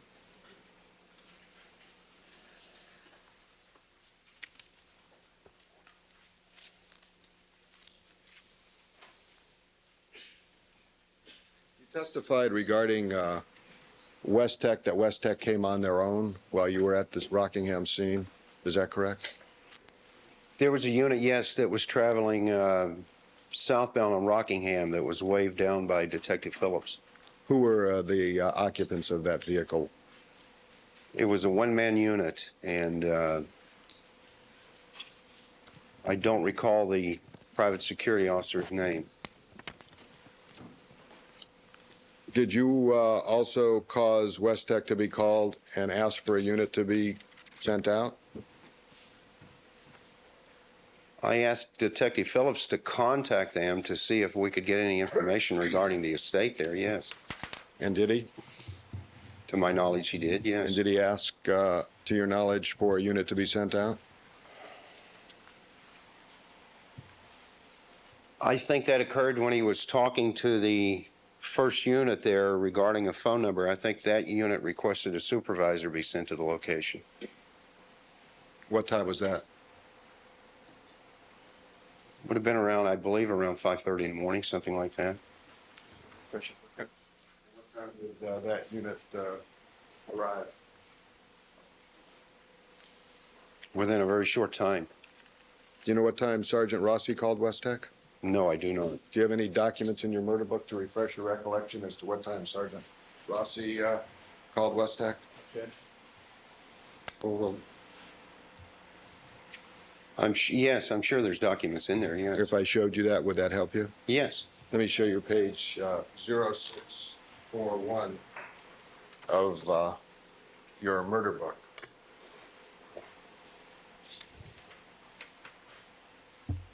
Have you seen that document before?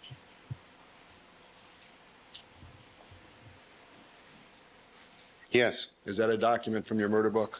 Yes. And does that refresh your memory as to what time Sergeant Rossi called West Tech? This is a handwritten note that someone made. I believe there's an actual timed transcript that would show the times, but this indicates that Objection, Your Honor. Sustain. It's just used to refresh his recollection. Does it refresh your memory as to what time West Tech was called? Objection, I never had the original information. Overruled. He indicated it would refresh his recollection.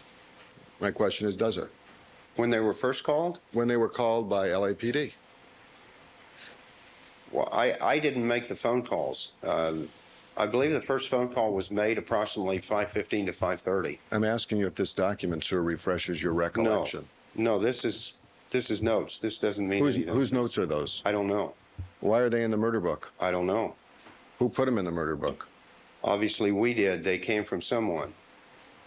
Maybe Sergeant Rossi. I don't know. Well, Sergeant Rossi, if he made those notes, would be in the course of his official duties. Is that correct?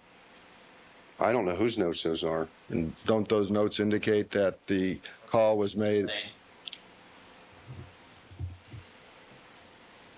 Would it be important for you to check on this information since it differs from the testimony given us? Objection. Sustain.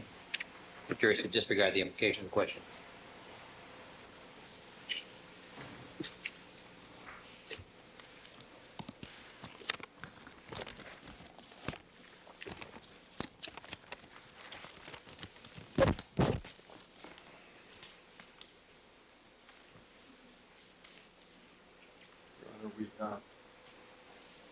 When you returned did you ever return to the Bundy crime scene prior to the tape being removed? Yes, I did. When was that? It was on 2 occasions. I stopped there on my way from Rockingham to West Los Angeles Station to inform my partner of what I was preparing to do. And that was? To get a search warrant? Yes. And then I stopped back by there on my way back to Rockingham with the warrant to inform my partner of what was going on. I want to direct your attention to the grand jury testimony you gave in this case, page 336. Page 337. I've given counsel a copy.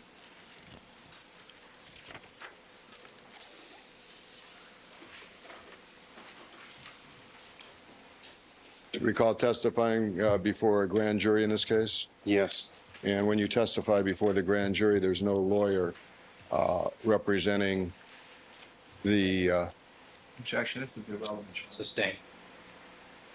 when you testified before the grand jury, were you asked some questions by a district attorney? yes, By whom? Miss Clark. And did Ms. Clark ask you the following questions? I believe you indicated that you went to secure a search warrant for the location of 360 Rockingham. Answer, that's correct. And then she asked, and what happened next? Do you recall that? That's possible, yes.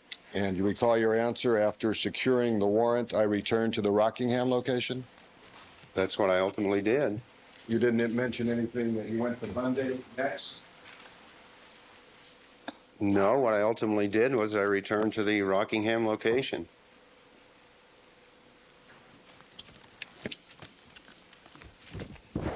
And when you were at Bunday, did you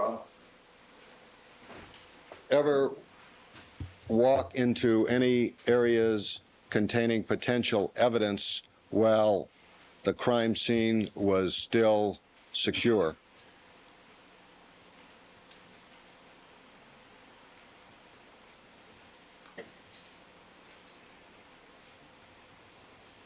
That's possible at one point, yes. I may have. Did you walk into any blood evidence while the crime scene was still secure? No, sir. May we show the video, please?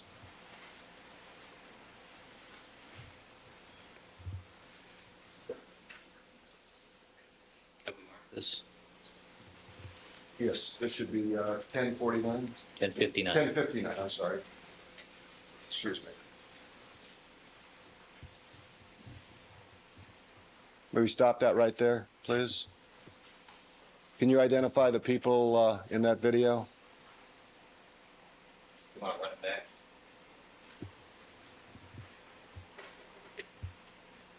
Can you identify the people in that video, sir?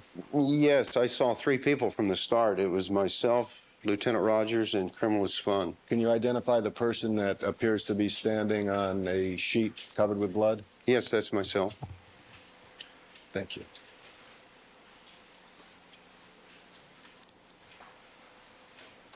You examined the index finger of Mr. Simpson and observed it to have a cut, which you've demonstrated here. Is that correct? Yes, And I take it you examined the left-hand glove at Bunday. Is that correct? I didn't. I had it examined. And was a cut found on the left-hand glove at Bunday that would be in the area of the cut on OJ Simpson's left hand? No, Nothing further. Mr. Darden? There was no cut on the left-hand glove that you found at Bundy? no.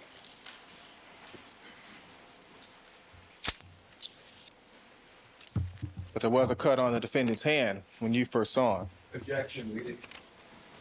Sustained. Move for Was there a inspection. cut on the defendant's hand when you first saw him? Yes,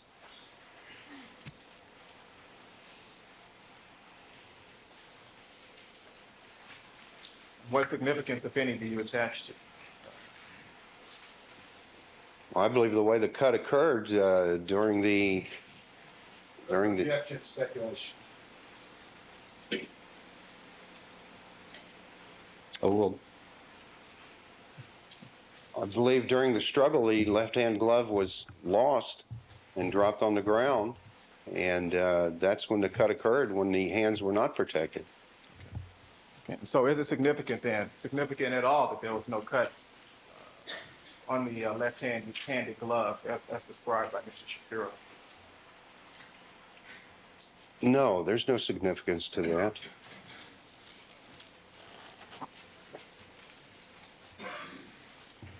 Mr. Shapiro asked you yesterday if you found any bloody clothing at the defendant's home. You recall that question? Yes, I do. And what was your answer at the time? Yes, What bloody clothing was found by the LAPD at the defendant's home? a pair of the defendant's socks from his bedroom.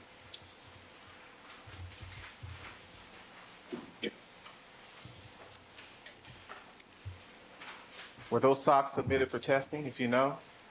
Yes, They tested for blood. yes, Do you know whether or not Nicole Brown's blood was found in those socks? Objection, no, sir, speculation. Sustained.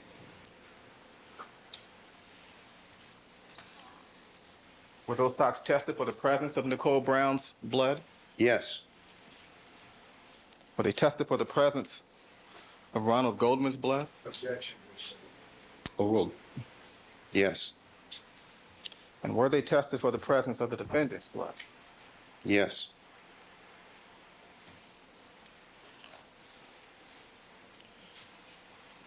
And are you aware of what the test findings are as they relate to the socks?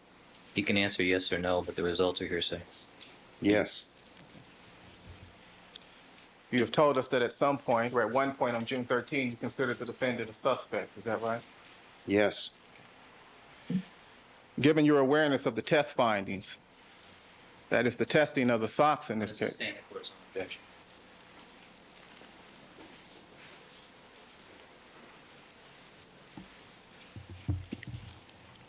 I assume we'll get to that eventually. thank you. You're welcome. You watched Detective Furman testify, is that correct? part of it, yes, not all of it. And you've testified here in court today and yesterday, right? Yes, sir. Okay. And while you were watching Detective Furman testify, was there a point where you felt that his recall was different from yours? I think that happens in every case. I think that's a normal thing.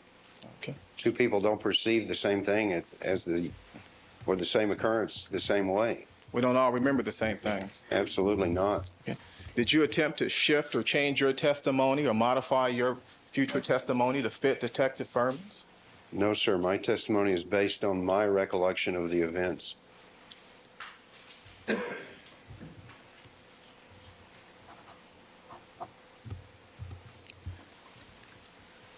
You didn't send a SWAT team into the defendant's home?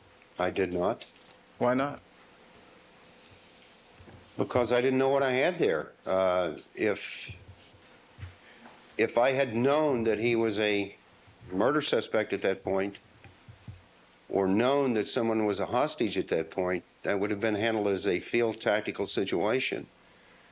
To call in people at that point without knowing what I had there would have been a tremendous drain and waste of manpower. And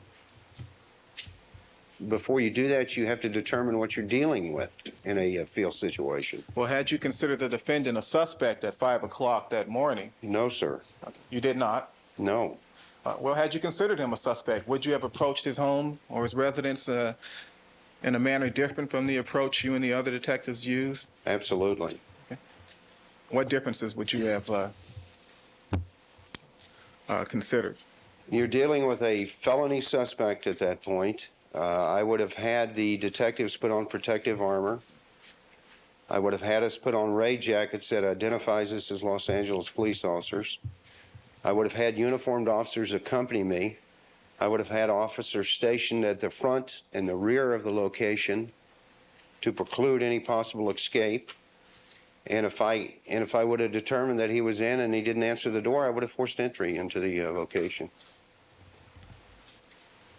You didn't do any of that in this case. I did not, no, sir.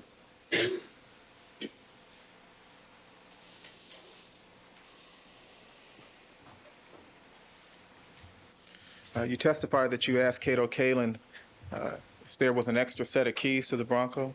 Yes, Was that before or after Detective Furman advised you that he had found the glove at the defendant's home? was after.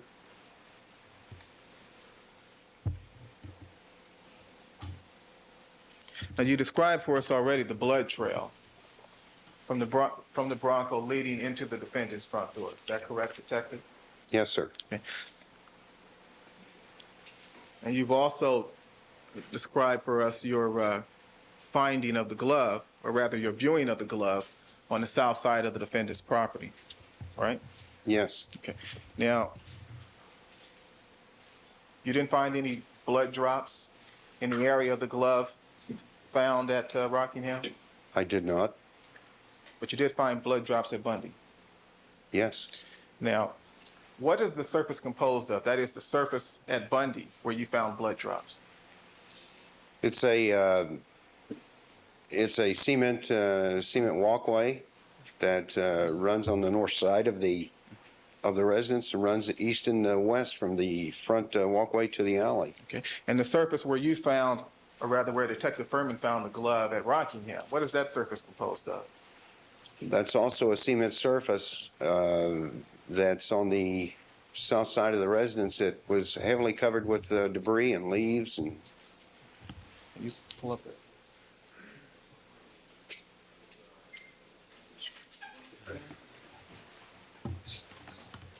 We can just pull up 116, Your Honor, the glove board. Yes, Mr. Bartlow?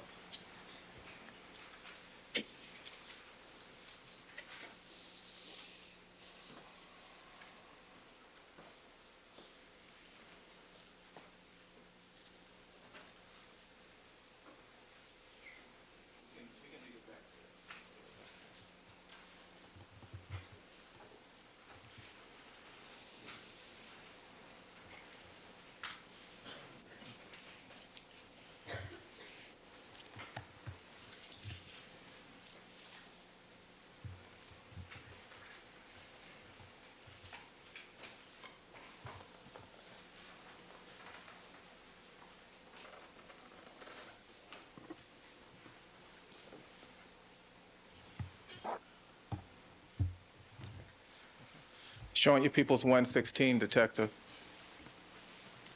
May I step down? Please. Are the leaves on the walkway as depicted in those photographs, Detective? Yes, sir. They're all over the place, aren't they? Yes, sir, they are. Did you pick up each and every leaf on the south side of that property and examine it? I did not, Nancy. Did you turn each leaf over and examine it? No, I did not.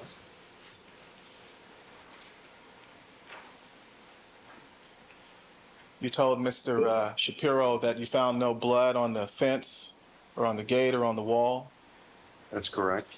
That is in the south side area, south side of the defendant's property. That's correct. Okay. Step back up, please. Thank you. But you did find blood in the driveway. At Rockingham, yes. Is it your opinion that the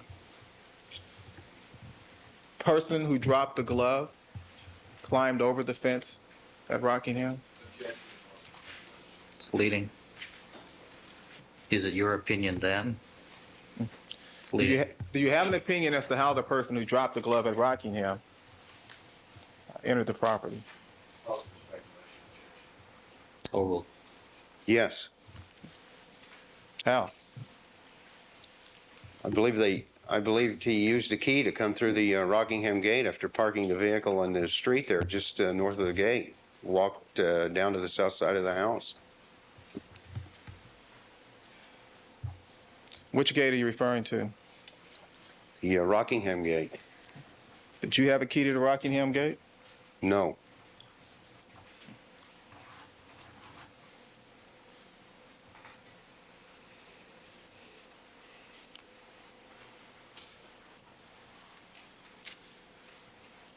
In addition to not, we'll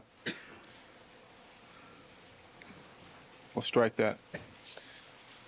The person that dropped the glove at Rockingham, do you know whether or not that person was actually bleeding as they walked along the south side of the house? I'm going to check your Basis? speculation. Sustained. Do you know whether or not the person that dropped the glove at Rockingham was bleeding at the time? Objection. Sustained. Do you know whether or not the person who dropped the glove at Rockingham had his left hand in his pocket at some point? Sustained. Do you know whether or not that person was carrying anything? Objection. Sustained.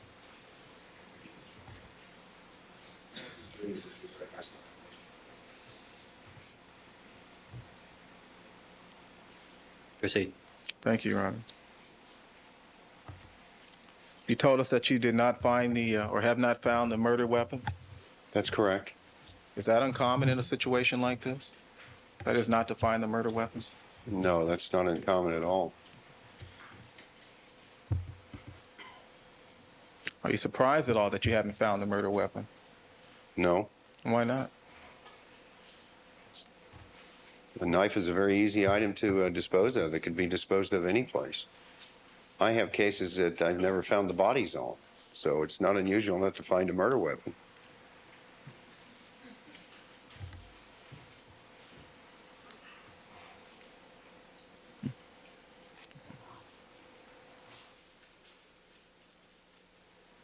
Do you know whether or not the person that committed these murders had the opportunity to dispose of the murder weapon? Objection.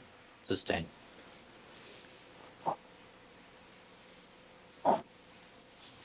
What time did you arrive at the murder scene? At Bundy? Yes. 4:05 in the morning. And what time did you first make contact with the defendant?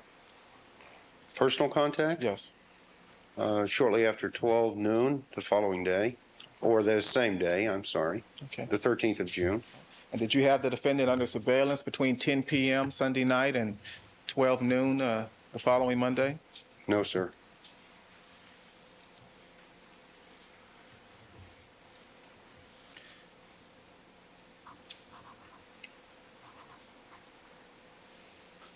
You told us that you took no notes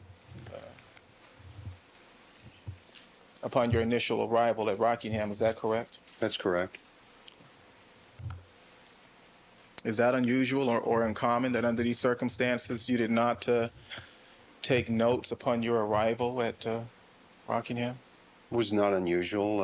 After arriving there and to merely make a death notification, the situation quickly escalated into what I considered an emergency situation, and I didn't have time to take notes. We noted the time that we left to go to Rockingham in our chronological, which covered it. And the phone calls that you and Detective Phillips made that day, are those calls logged somewhere? I didn't make any, but there's phone bills on the phone calls that Detective Phillips made, yes. And the evidence that was observed at Rockingham that day, has that evidence been preserved somehow? Yes. And did you memorialize somehow where and under what circumstances the evidence was found? Yes. How'd you do that? It's memorialized in the follow-up report, it's memorialized in the search warrant, and it's memorialized by the criminalist who I directed to protect and recover the evidence. And is it memorialized in photographs as well? Definitely, yes. That is part of the criminalist's function also with the photographer.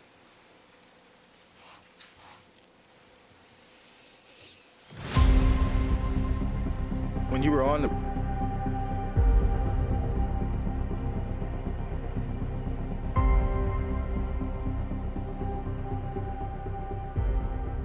every occurrence that may happen during the day? No, sir, that would almost be impossible. We would be doing nothing but making notes if we did that. Well, with regard to the drawing of the blood, that is the sample drawn from the defendant, is the date and time of that occurrence memorialized somewhere, somehow? Yes, it is. Where? It's memorialized on the consent form that was signed by Mr. Simpson. And the date and time on which you gave that blood vial to the criminalist, Mr. Fung, is that memorialized somewhere? Yes, sir, it is. Where? It's memorialized in Mr. Fung's notes.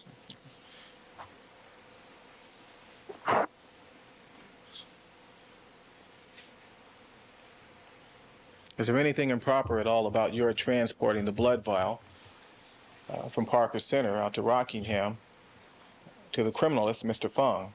Objection. Brown. Seltzer. Overruled. No, I'm one of the detectives in charge of the investigation.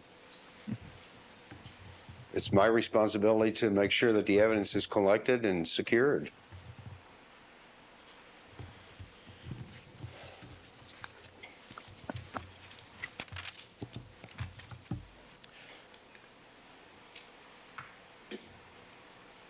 What was the first thing you wrote on the morning of June 13th?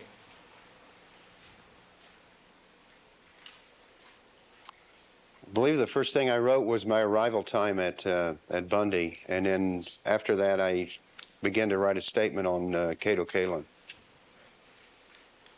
Did you preserve those notes? Yes, What was the next thing that you wrote? the search warrant. What time, if you recall, was it that you first saw the glove at Rockingham? I believe it was approximately 6:15 to 6:30. And what time did you begin writing the search warrant? Between 7:45 and 8 o'clock.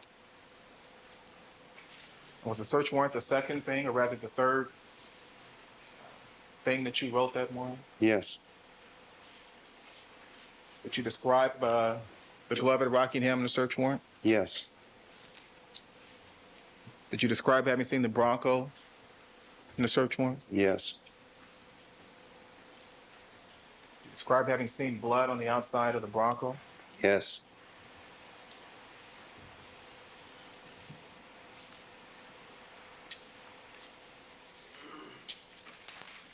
Did you indicate that one of the detectives ran the plate on the Bronco to see who it was registered to?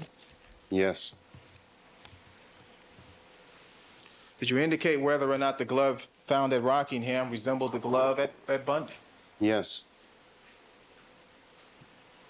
Does the glove at Rockingham resemble the glove at Bundy? appears to be a matched pair. Certainly.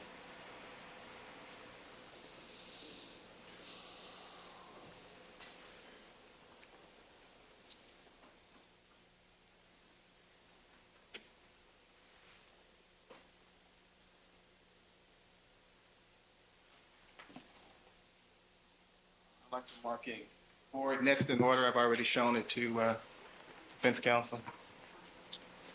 125.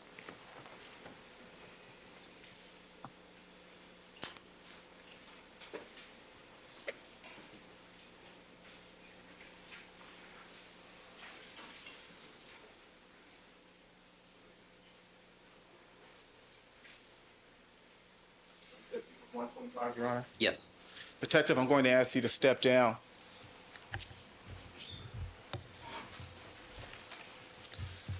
Take a look at those photographs.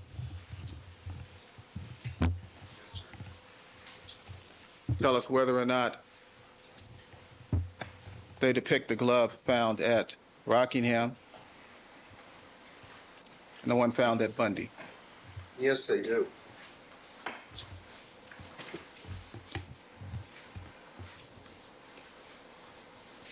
Do you know whether or not each of those gloves were submitted for testing? Yes, The glove at Bundy was submitted for testing? yes, And are you aware of those results? yes.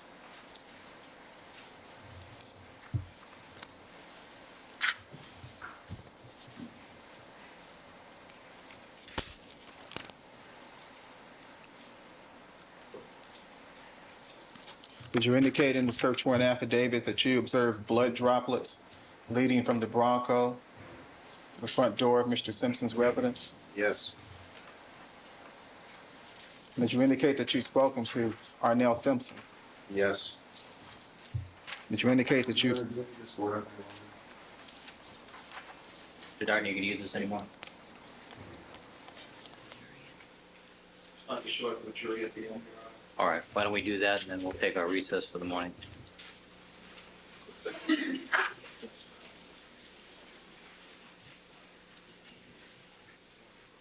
That's a red shirt.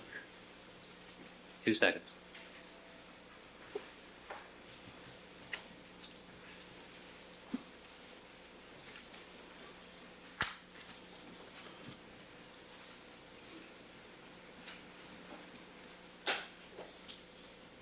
All right, thank you, gentlemen.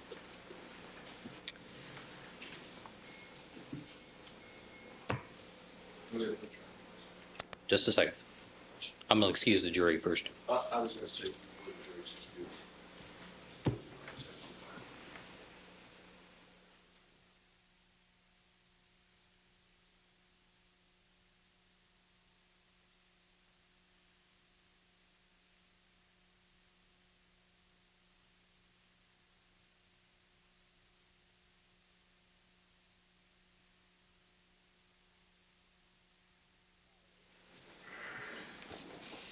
All right, ladies and gentlemen, we're going to take our recess for the morning session. Please remember all of my admonitions to you. Don't discuss the case amongst yourselves, form any opinions about the case, don't allow anybody to communicate with you. Do not perform any deliberations until the matter has been submitted to you. We'll reconvene promptly at 1:30. Detective Van Adder, you may step down. 1:30, sir. All right, we'll stand at recess. Thank you.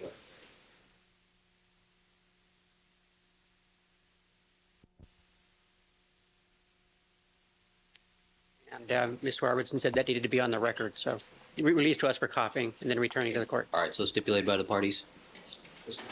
All right. Thank you. The manual arrived. Yes, they did. Sure. Why don't we take care of that when we conclude? All right, let's have the jurors, please. Please. Let the record reflect that we've been joined by all members of our jury panel. Good afternoon, ladies and gentlemen. Detective Philip Van Adder is on the witness stand undergoing redirect examination by Mr. Darden. Good afternoon again, Detective Van Adder. Good afternoon, sir.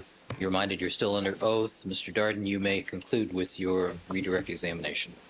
Thank you, Your Honor. Detective,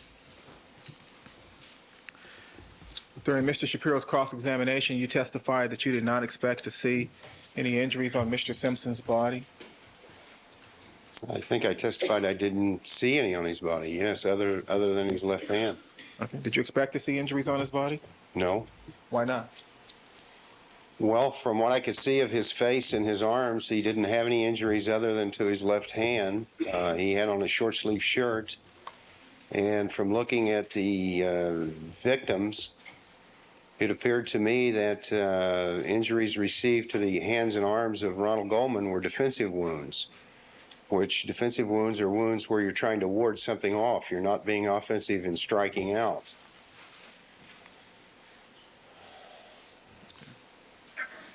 You told us a little while ago as well.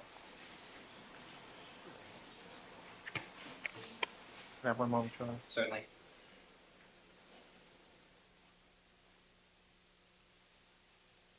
You've seen photographs I taken of Ron Goldman that indicate cuts or abrasions near the knuckles on one of his hands, Yes. if not both hands. And what significance, if any, do you attach to those injuries? The bruises on his hands? Yeah, on Mr. Goldman's hands. The bruises could have occurred while he was falling, while his arms were being flailed around.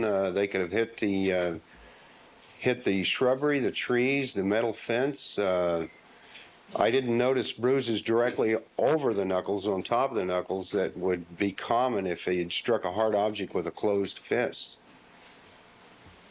Okay. And to go back to the search warrant for a moment. When you wrote the search warrant and gave it to the magistrate, did you indicate in the search warrant that you had gone to Rockingham to make a notification? Yes.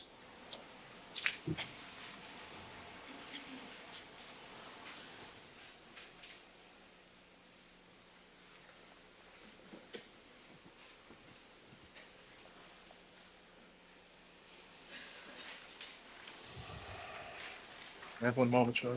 Certainly.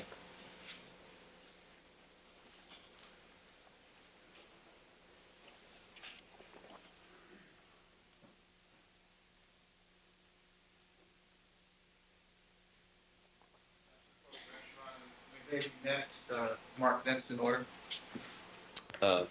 Peoples 126 and 127.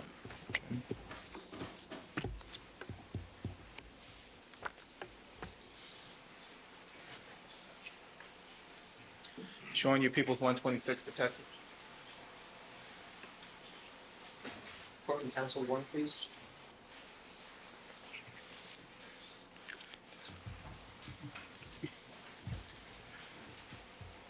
Name on there.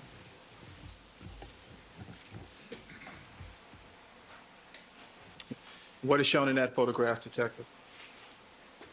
That's a portion of the defendant's bedroom, showing the foot of the bed, and at the foot of the bed is a rug over the carpeting with a pair of socks there. 127.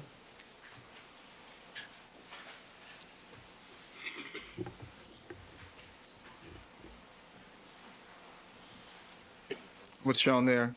That's a close-up of the pair of socks that were seen in the previous picture. Were those socks seized? Yes, they were. And did you find a blood trail at all in the defendant's bedroom? Yes. Thank you. Mr. Shapiro? Sorry. Mr. Shapiro? Yes. Oh, I'm sorry.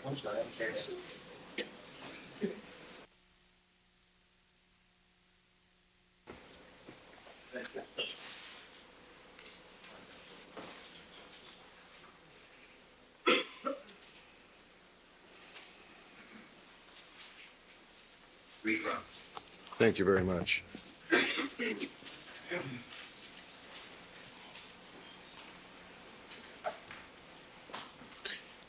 You have assumed that the victim, Mr. Goldman, did not hit the perpetrator of the crime. Is that correct? I don't know that that's an assumption. There could have been a meeting of the two people, but the injuries appeared to me to be defensive injuries, and Yeah. defensive injuries are usually sustained by holding the arms up or trying to grab something, such as the weapon that's being used on you. You've been investigating this case for 9 months. Yes. Do you have any information as to whether or not Mr. Goldman, before he died, attempted to strike his assailant? No, I don't. Do you have any information if he struck his assailant? No, I don't. Is that something you'd want to know? I'm only going on what I can see. Is that something you'd want to know? Well, the only way that would be known is if I could ask the assailant or Mr. Goldman, I would think. Is that something you would like to investigate? It's something I would like to know, yes. And is one way of finding that out by looking at suspects to see if they have any wounds that might be consistent with being hit in a fight? That's one way of finding out if a person has been hit, yes.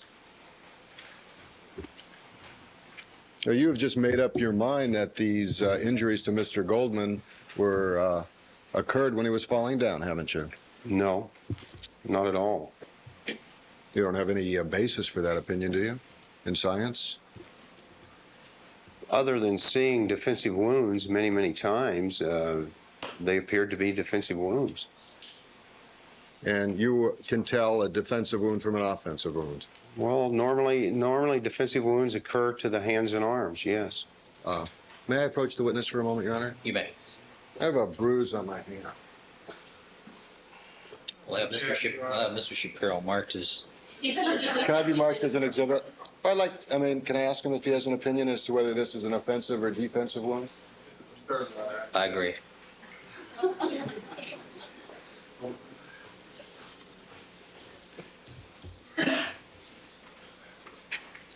Do you have those photographs?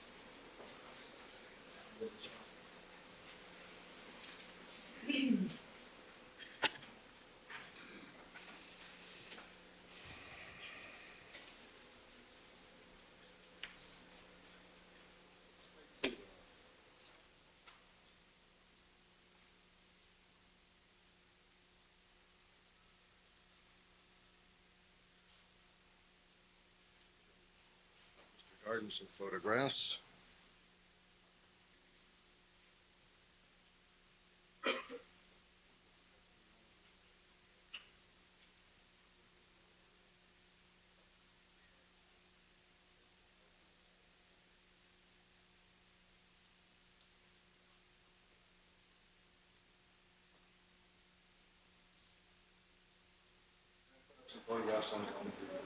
All right, do you want to tell me?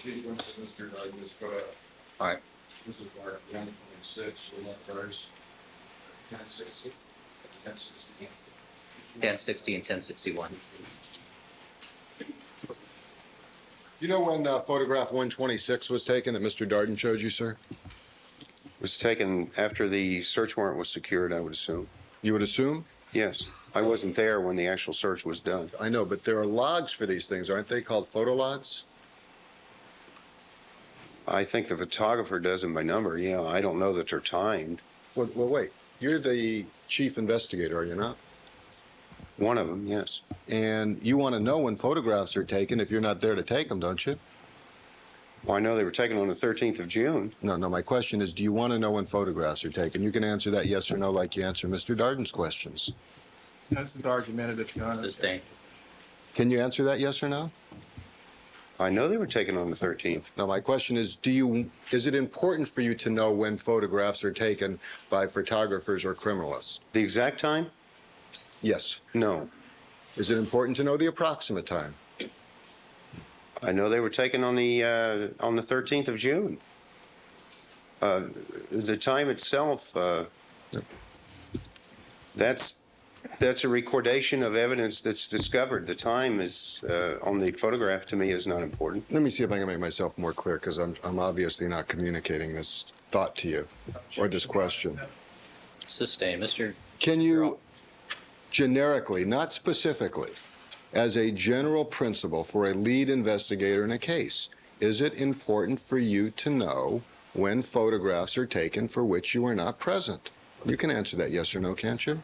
Yes. It's important to know. And is there such a thing in your practice known as a photo log?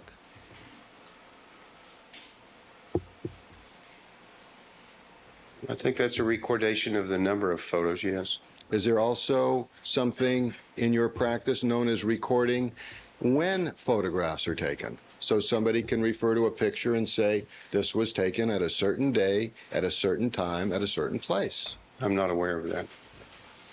And you've never used that in your experience? Not time, no. No investigators, to your knowledge, in LAPD are supposed to have photographs done in a way that they can tell when they were taken? Well, I know when it was taken. No, I didn't ask you when this picture. I'm not talking about this picture, okay? We're just talking about pictures in general. All right? That's recorded by the photographer. And does he give you a list so you can tell when the pictures are taken? That was my question. Yes, but not to time. I'm not aware of time. Okay, so he tells you what day they were taken, but not what time they were taken, The date and the location, yes. but not the time. So you don't know if Not- it's day or night. Well, I think that would be evident from the photograph. May we put these photographs up on the Elmo, please? Right. You see the photograph that Mr. Darden showed you, which is in the upper right-hand corner, is that correct? Yes. And you've told us that was taken on the 13th after the execution of the search warrant.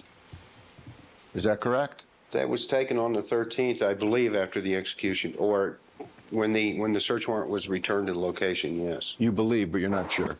No, I'm not positive. I wasn't there, but I believe it was after the search warrant was brought back. And you have no notes or any other type of official documents available to you to tell when that photograph was taken, do you? Not the time, no. Okay. Now I want you to look in the upper left-hand corner.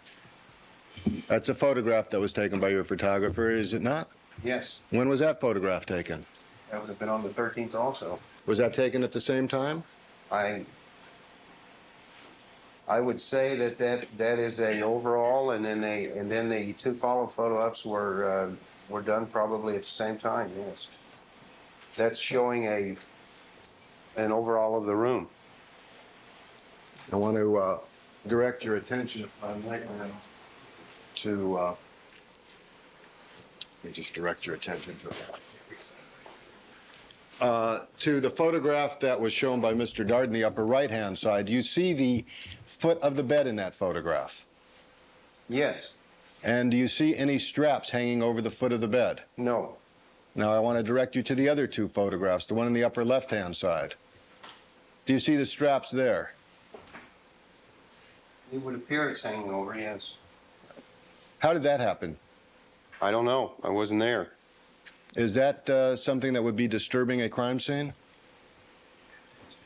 I don't know the reason it was moved, but disturbing a crime scene, it was obviously moved for some reason. I don't know why. Should the photographer move those? No, he shouldn't. Have you noticed this before? Yes, I've seen this before. And have you made inquiry as to why it was moved? No, I haven't. Why not? I haven't. Well, I know you haven't, but why haven't you? I just haven't. I didn't see any need to. I want to direct your attention now to the carpet that the socks are lying on. The carpet in the room is a little bit lighter than in the photograph, is it not?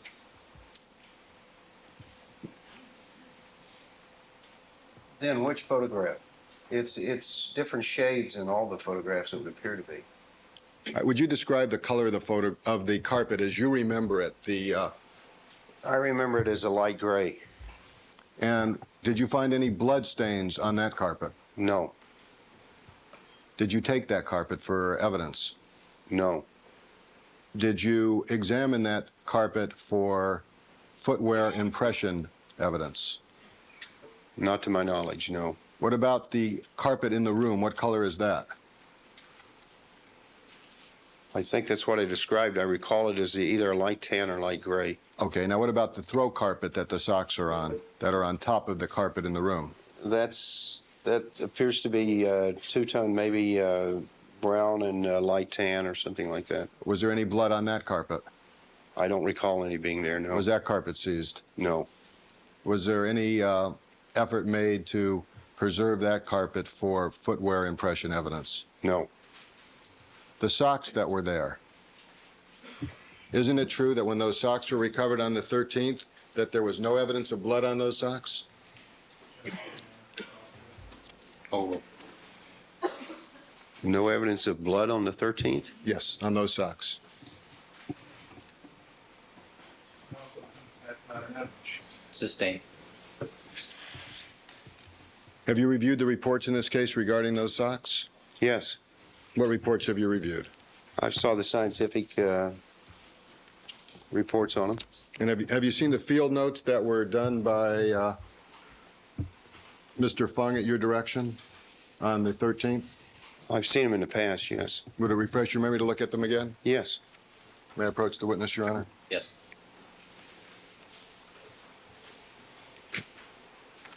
Are those the field notes you've looked at before? yes, I've seen these. And in reviewing that, does that refresh your memory as to whether or not any blood was observed on those socks on the 13th? Objection. Sustained. Your Honor, may I be heard on this, please? Certainly.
Proceed.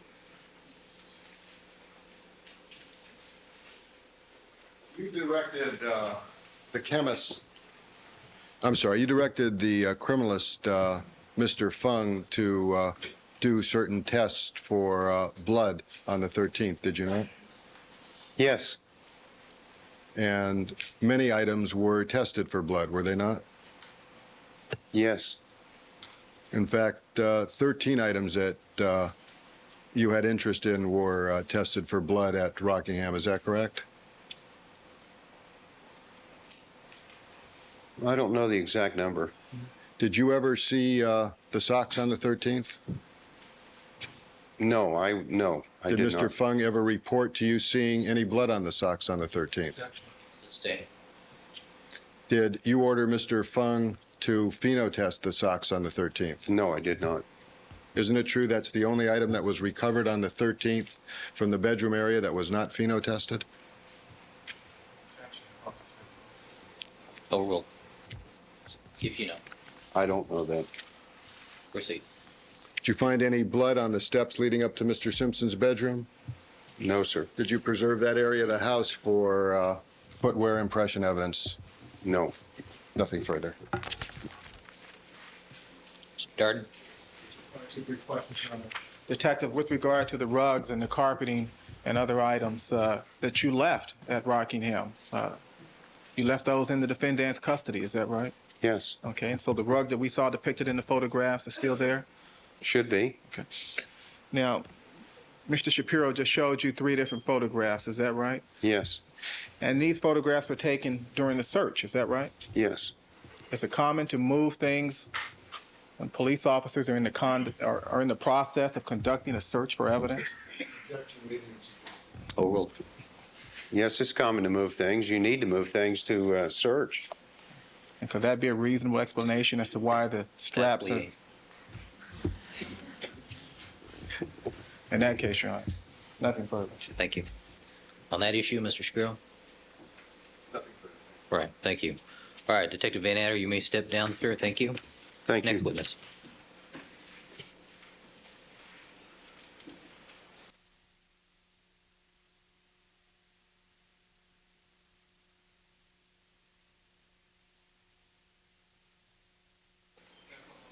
Certainly.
We approach for a moment, Your Honor.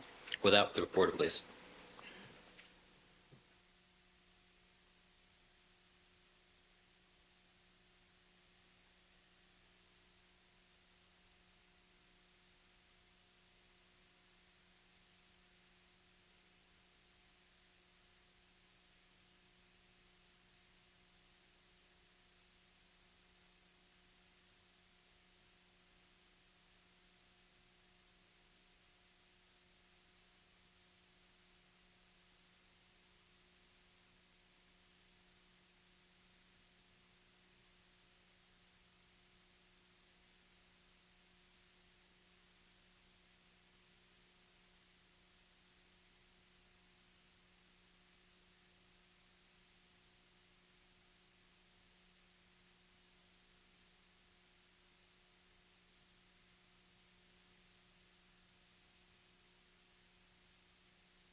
See the people's next witness, please.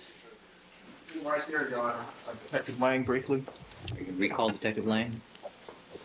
Court's permission. All right, Detective, would you retake the witness stand, please?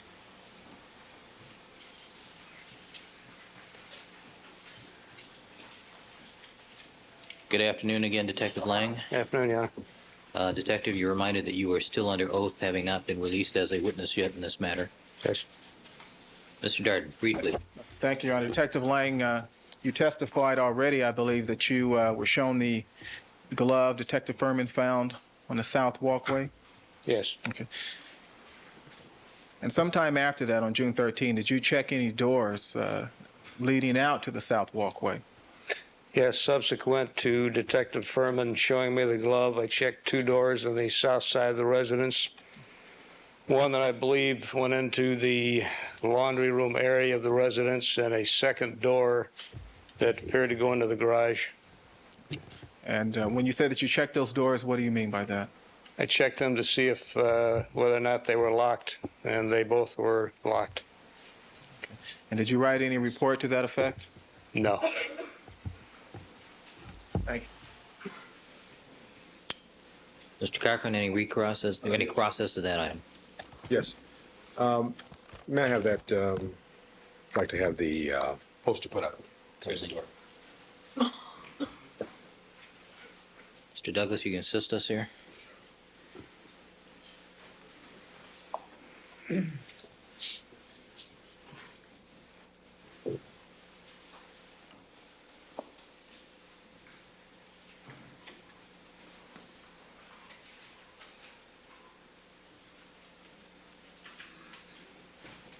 Good afternoon again, Detective Lang.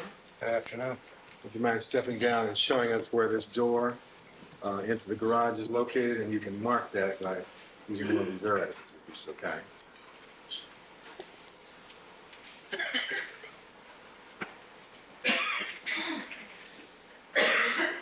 Seems to me it was right in this general area here.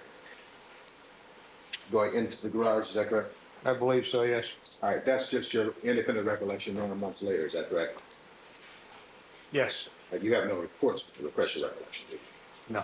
All right, so that we're clear, and while you're standing here, with regard to your checking these doors, at what time of day on June 13th did this take place?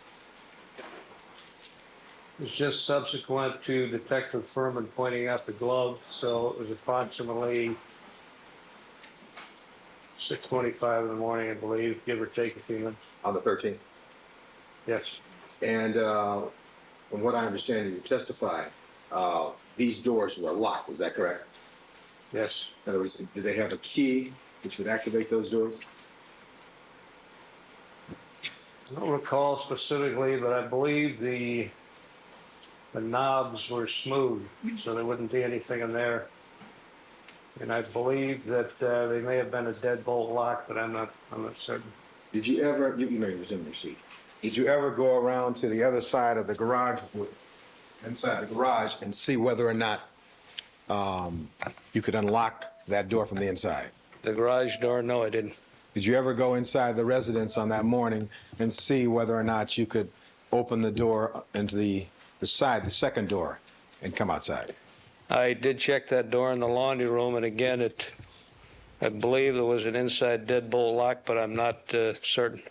Do you have any photographs of how that existed and how it appeared at that time?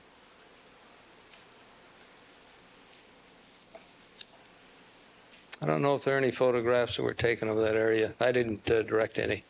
And you've not seen any, have you? There may not be.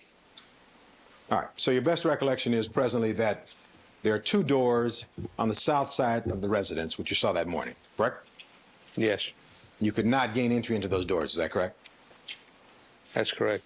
And as we sit here now, you can't tell us whether or not a key might have activated either one of those 2 doors, is that correct? Again, my recollection is that the knobs were smooth-faced, but I believe there was a deadbolt in at least the utility room door. So it's possible that a key could have activated that door, yes. The second door, the one into the washing room there? The laundry room? Yes, but again, I'm not certain. All right. So you're not clear on that. Is that correct? No. All right. Thank you very much. Thank you. Mr. Darden?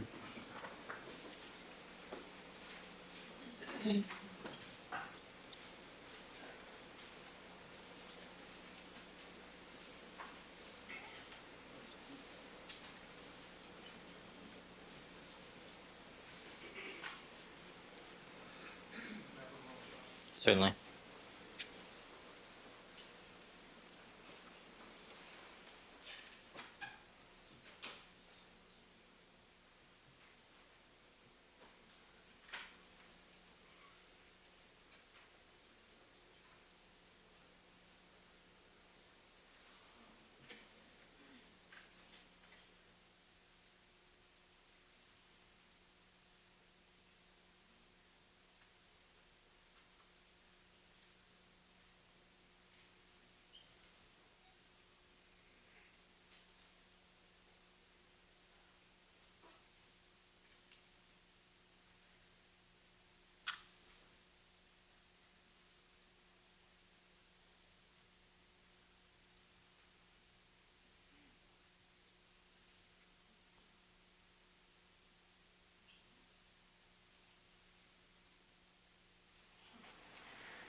Detective Lang, I'd like to show you a photograph and see if this will refresh your recollection regarding the. You may. For the record, this is photograph 148.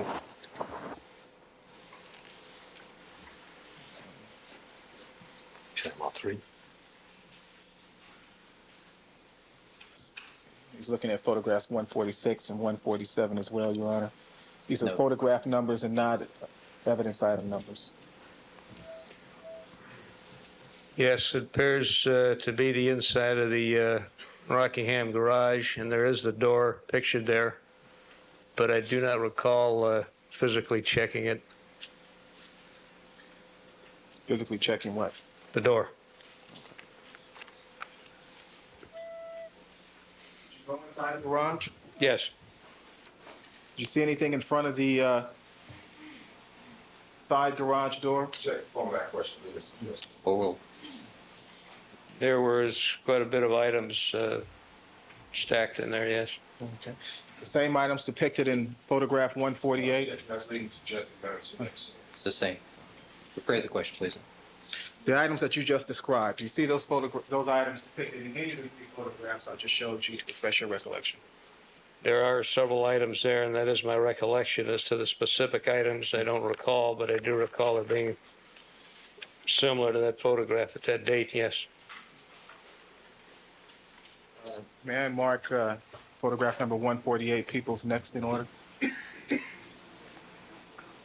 128. May I place that photograph on the Elmo? You may. Where is it? Let's see.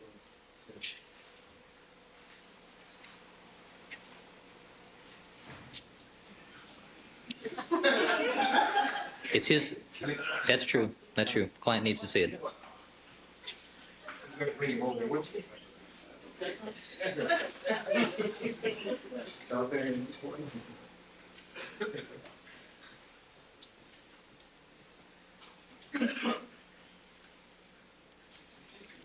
Just so ladies and gentlemen of the jury know, it's just a common courtesy to show the exhibits to opposing counsel before you show it to the witness of the jury, so everybody knows what we're talking about.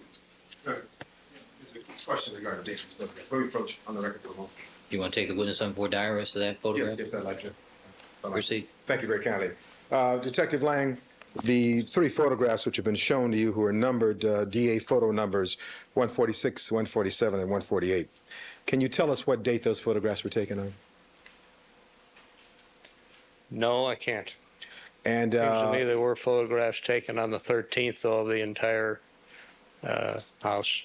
I missed that last answer. I'm sorry. Seems to me there were photographs taken on the 13th of June. I don't believe there's a date on that, though. All right. Do you know whether or not these particular photographs were taken on June 13th? No, looking at those, I don't. I would have to look into that further. If I were to tell you these photographs were taken in July, would that refresh your recollection? It's possible. And do you know whether or not Mr. Simpson's son, Jason, seated in the front row there, had moved into the residence by that time and moved things into the garage by July of 1994? Well, Mr. Carrigan, I'd like to take it on board, Iris, the foundation for the photographs, Well, since it's not established at this point. Well, I think this goes to foundational questions, Your Honor, with regard to whether it's in the same condition it was on June 13th. That's the question. Well, I think we're going beyond what I need to know. Okay. Very well. Thank you. Thank you. I'd like to lodge an objection, Your Honor, to the photographs at this point regarding foundation. Noted. Mr. Darden? Can we display the photograph to the jury, Your Honor? I've got a foundational problem at this point. The witnesses testify. Would you like me to argue the issue from here? Let me ask another question. Please. Okay. Is this the way you remember the garage on June 13, Detective? Objecting from that question, that's what you suggest. Sustain, rephrase the question. I think we've already got that question and answer, though. Yeah. Okay, so, Well, there was no objection. All right. I think you need more foundation. were photographs taken on June 13, Detective? Yes, Did you go inside the garage? yes. And did you have some recall as to the items you saw in front of the side garage door? Overruled. I do recall items in front of the door. Again, as to the specific items, I do not have an independent recollection. Okay. Do these appear to be the same items? Overruled. It's very possible. And having looked at these photographs, do they refresh your recollection as to which items you saw in front of the side garage door?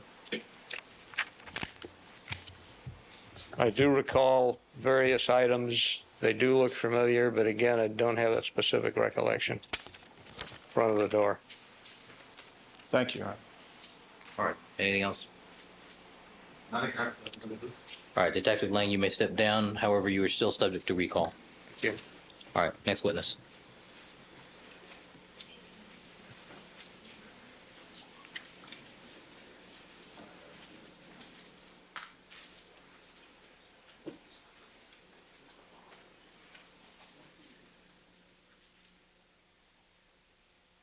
Ms. Clark, Yes, Your Honor. You can call Mr. Cato.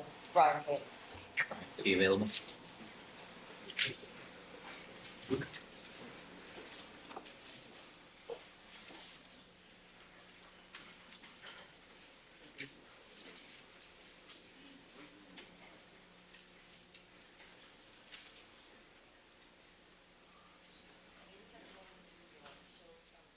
Board to thanks before Mr. Cato. A board? Pardon? I'm sorry. Boards, Boards. plural. All right, let me ask the jurors then to step back into the jury room briefly. It should be only about 5 minutes just to look at some of the exhibits, and then we'll start with the witness.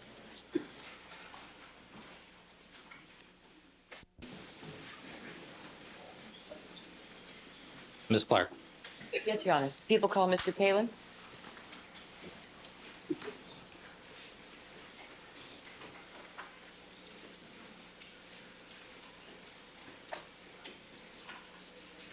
Raise your right hand, please. You do solemnly swear that the testimony you may give in the cause now pending before this court shall be the truth, the whole truth, and nothing but the truth, so help you God.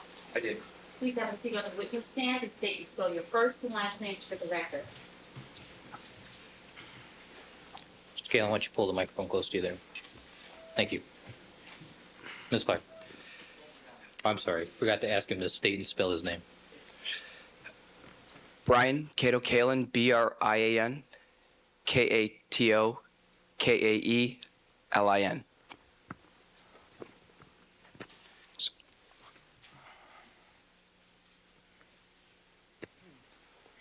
Ms. Clark. Mr. Kalin, is Cato your middle name? A nickname. Is that what people call you instead of Brian?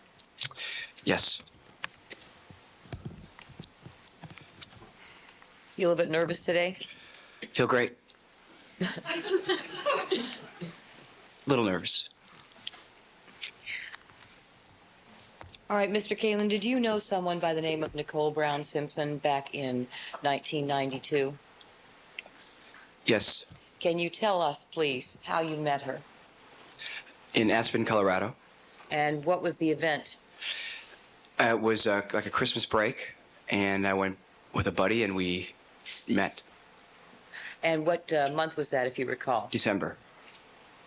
Who was the buddy you were with that when you met Nicole Brown? Grant Kramer. Did you get involved in some kind of romantic relationship with her? Did I? Did you? No. Did you become friends? Yes. Did you have occasion to see her again after you met her in December of 1992 in Aspen? Yes, I saw her again in Aspen. In Aspen? Oh, throughout the trip, yes. And then after that, also. Well, how long was that trip in Aspen in December of 92? I think 7 days. It's like a week. And did you all spend that whole week together? Off and on, yes. And that, when I say you all, who was all of you together? Quite a few people. But basically it was myself, Grant Kramer, Faye Resnick was there, and Nicole, and other people the names, I can't think of them right now, but other people. Now, at that time, sir, was Nicole Brown already divorced? Oh, You can answer. Oh, I believe so, yes. After seeing her and meeting her in Aspen in December of 1992, after that trip, when was the next time you saw Nicole Brown? I saw her pretty much in January at her house that was on Gretna Green. January of 93, is that? Yes. And is that in Brentwood, that house on Gretna Green? Yes. And what could cause you to go to her house in Brentwood? There was a party, and I was invited to go. When you saw her at that party, I take it. Yes. And can you describe for us the layout of that house on Gretna Green? Okay. Want me to start from the driveway? Actually, no, we don't have to be that specific. Was there a main house? Okay. You walk into a kind of foyer. There would be like a den, the living room to the right, kitchen, and other rooms, and upstairs. All right. And you have a front door to that house, do you? Yes. Does it face the street? Yes.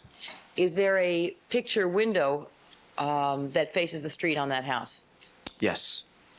And that picture window looks into what room? The living room. Is there a rear entry into the house? It's a side and a rear. Two rear that would go to the kitchen, and one goes to a den, and one goes to another bedroom. In the back. In the back? Right. So are there three entrances besides the front door, are there three other entrances to the house? 4. 4. There's a side door in the front that goes to the kitchen. Okay. You walk the back, then you have the back doors to the kitchen, then you have back double doors to the den, and then there's another bedroom that has double doors also. Okay. What kind of doors are those? Like French doors? They're double doors? All of the ones in the back there? No. Oh, yes. Are they? Except the one in the front kitchen. It's a single door. Okay. You mean the side door to the kitchen? Side That's a door. single door? Is that yes? Yes, that's yes. Okay. And then do you have the double doors that you referred to in the back that lead into the kitchen, the den, and a bedroom? Are those all French doors?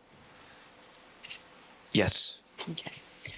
And now, is there any yard area, the property that belongs to the house that's located behind the house? A pool, a small yard, and there's a guest house.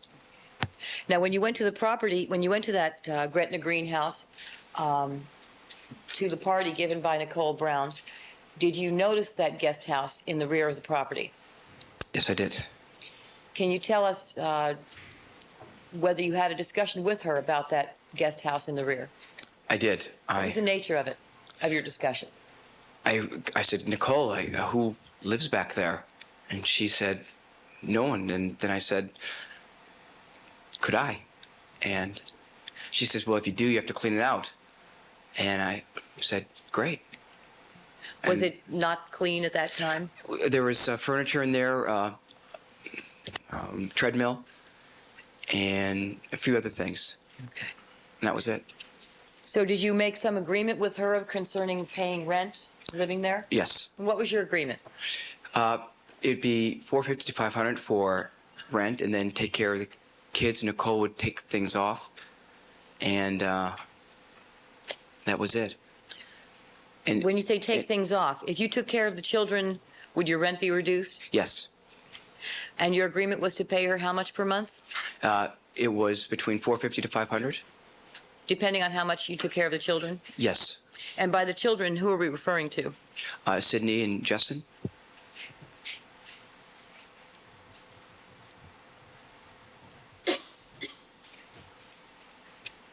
And who lived in the main house at Gretna Green? Nicole and Sydney and Justin. That's it? Yes. So when did you move into the Gretna Green house? It was January, kind of the middle of January, I think. Pretty right around there. Of 1993? Of 93. Now, during that time, did you have occasion to meet Mr. Simpson? Not in January. I think it was in February. I don't know the exact date. Sometime in February of 1993? Yes. And when I say Mr. Simpson, is that someone you see in court today, sir? Yes, OJ. Point him out, please. There. So, Thank you. Okay, and how was it you met him? What was the occasion? oh, he came by To the house on Gretna Green? to the house on Gretna Green. How long did you live at that house on Gretna Green? Until January of 94, the beginning of January. Right then I left. Can you tell us exactly what it was that happened to cause you to move out in January of 1994? Okay, what happened was I was going to move to Bundy with Nicole, and Okay, let me ask you Okay. another question, sir. I'm sorry. Did Nicole Brown decide to move out of Gretna Green in 1994? yes, And did she find another location to live in? yes, And where was that? on Bundy, Do you recall the address? I think 875. Did you see the location? Yes. Have a moment, Your Honor.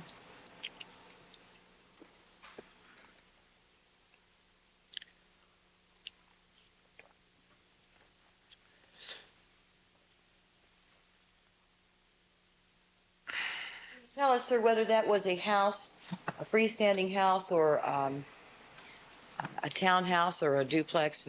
Do you remember? It was a townhouse, And was it a single unit or multiple units? multiple units. How many?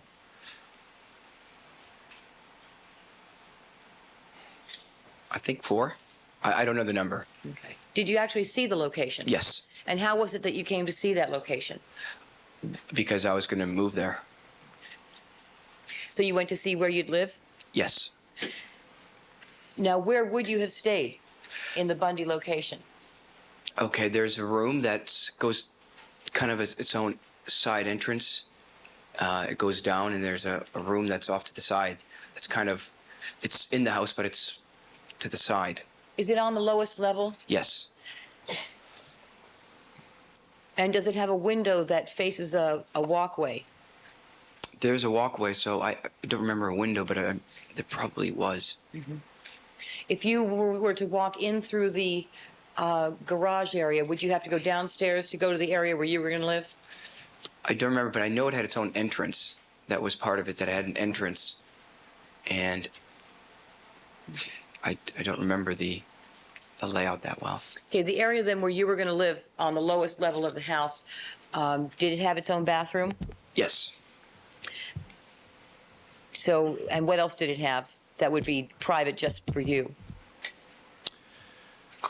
Closets, bedroom, bathroom.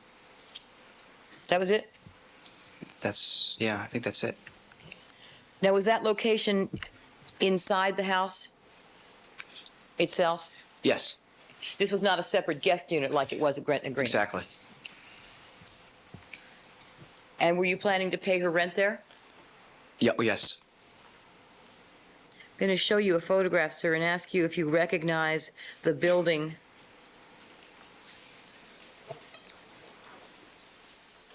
Previously marked 86. That is not a factor in this dispute. It's, All right, Ms. Clark, do we need to, is there any dispute that we're talking about 875 South Monday? No, I just want to make sure that the witness knows it too. I want to see if he recognizes it. But All right. not, have I Proceed. shown you any photographs, sir? No. Proceed. please.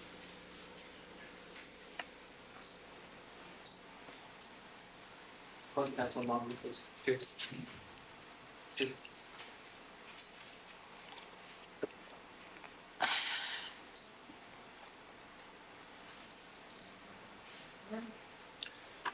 Switch to online.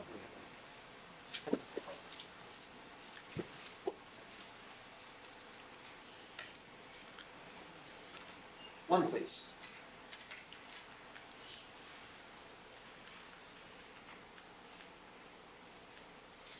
Council moments, please.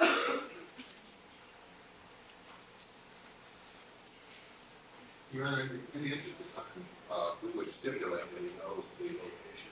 This is the location we're talking about, the same location. Ms. Clark, any dispute about this? I'd like to make sure that we're All right. talking. I haven't shown this witness any Okay, photographs. Okay. Your Honor, I believe we're going to need to check some radio systems. We are not getting any signal to these. All right, Ms. Clark, why don't you just physically Please show show the Mr. Galen photograph. the photograph? Suits Thank me. you. Show you this photograph that's been previously marked as People's 86. Yes. Okay, do you recognize what's shown there? The townhouse on Bundy? Okay, is that the townhouse that you were describing that you were going to move into with Nicole? Yes. Thank you.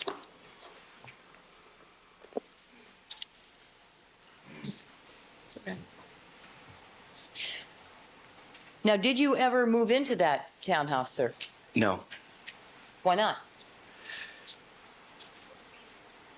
I was going to move in, and I moved in at OJ's Why not? Why'd you do that?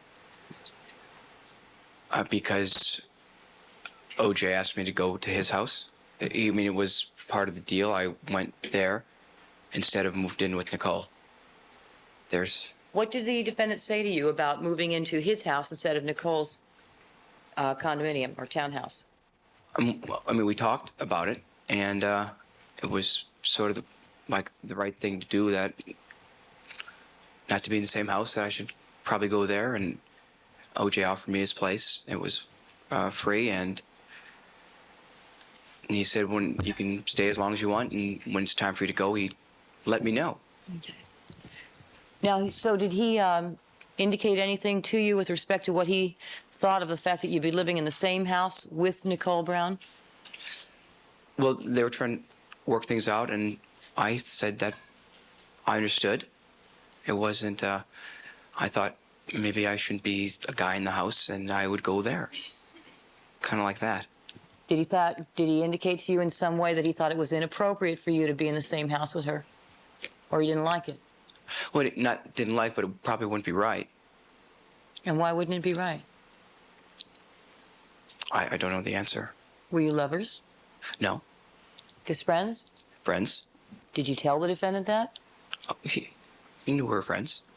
But he still didn't want you living in that house? I guess, I mean, I didn't, and I guess not. Okay. And so he offered to let you stay at his house on Rockingham, is that? Yes. Do you recall the address on Rockingham where he lived? 360 North Rockingham. Mm-hmm.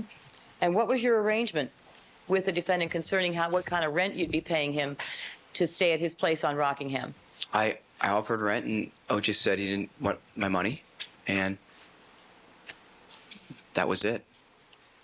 So he let you stay there for free? Yes. And did you then move into his house on Rockingham? I did. It was kind of like that same day. I was kind of like, oh, where do I go? And then I went there. And so did you pack up and move all of your things into some place, some area in Rockingham? What was that? Did you pack up and move all of your things over to Rockingham? Yes. Where in Rockingham did you stay? What part of the property? It was a guest house by the pool. And what did you have? Your area where you lived, what was yours? What part of that house was yours? Oh, I had the guest house that had like an office area and a bathroom. And there's like a little stove and all that I didn't use, but there was a kitchen area by the tennis courts. So you actually, at the Bundy location, you would have had just a bedroom and a bathroom, is that right? Yes. And at the Rockingham location, and you were going to pay rent there at the Bundy location, Yes. is that right? Yes. How much were you going to pay Nicole to stay at the Bundy location with her? It's the same. $450 to $500? Is that yes? Yes. And you went to stay with the defendant at Rockingham, and you had your bedroom, the office, the bathroom, and access to a kitchen out at the pool house for free. Yes. When did you move in there out in Rockingham? January Of 94? of 94. Now, were you an aspiring actor back then, sir? Yes. And you still are? Yes. Did you think it might be advantageous to you to stay with the defendant and get to know him for your acting career? I didn't think that. I never asked for anything like that. I was getting rent free, so we didn't ask anything. Did you About think that acting. your friendship with him, your acquaintanceship, especially living on his property, might send acting roles your way? I didn't think that. I never asked. I was hopefully getting things on my own. But So you know, if he did, he'd bring it up on his own. I don't think we're going for the same parts. I don't.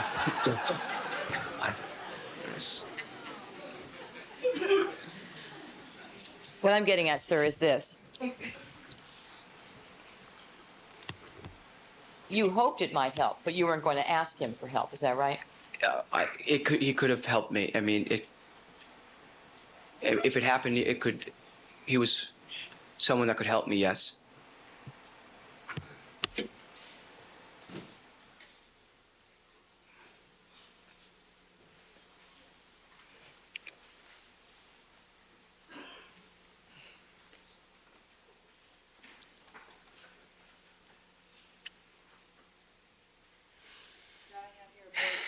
Council asked that it be marked people's 129. I'm sorry? 129.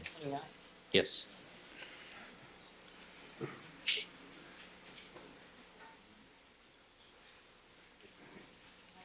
Mr. Taylor, I asked you to sit down and take a look at the board, bring your pointer with you. Bring your pointer with you. Have I ever shown you this, sir? Have you ever saw this being this board before? No. All right, why don't you take a moment to look at it, acquaint yourself with it, and ask a few questions.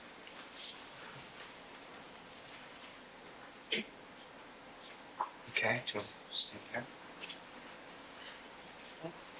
First of all, can you tell us, in general, what property does this board depict? This is the Rockingham, 360 Rockingham. Right. And can you tell us, down here, there's a box that's encircled in red, marked Kalen's room. Do you recognize the location shown there? Yes. And was that the location where you were staying at 360 Rockingham? Yes, it is. Now, there are two photographs that have arrows to that box. See these photographs, Yes. sir? And for the record, I apologize to the court, I should have had it labeled, but the photograph to the left versus face the diagram should be A, and the photograph to the right should be B. All right. We'll mark that afterward. And I'll move on. So. All right. In photograph A, can you tell us what's shown in that photograph? In A, Yes. this is the front entrance to the room. Those doors? These doors. This would be how I'd get in. My bed. So, this is the office. This is a dresser, TV. Now, for the record, when the witness said office, he gestured to the room just behind, just past the bed. When he indicated the front entrance, he indicated shuttered doors that are still on the photograph. And I think the rest is self-explanatory. Yes. If you open these shuttered doors and walk straight out, sir, can you tell us what you go to, what area? Okay, there's cement here, 3 steps that, big 3, that lead up, and you'd walk straight up, you kind of hit the pool. And left is the main house, and right would be the other guest houses. With respect to photograph B, sir, can you tell us what's shown in that photograph? This shot was taken like from the office spot area. The bathroom, air conditioner, a bed, same bed, and this is like a what the phone is and Nightstand? nightstand. All right. Is there anything on the wall above that nightstand? Above the nightstand, Right, was there when you were living there? yeah, a picture. It was right about here. It would have been. For the record, when the witness says right about here, he's referring to an area just outside to the right of the photograph, just outside the boundary of the photograph on the yellow portion of the diagram. And when he indicated bathroom, he gestured to the room in the photograph depicted past the bed again, where there's a white cabinet and a mirror visible. Okay, and you indicate that would have been taken from the vantage point of the office, facing This towards the back? picture, yes. That's photograph B.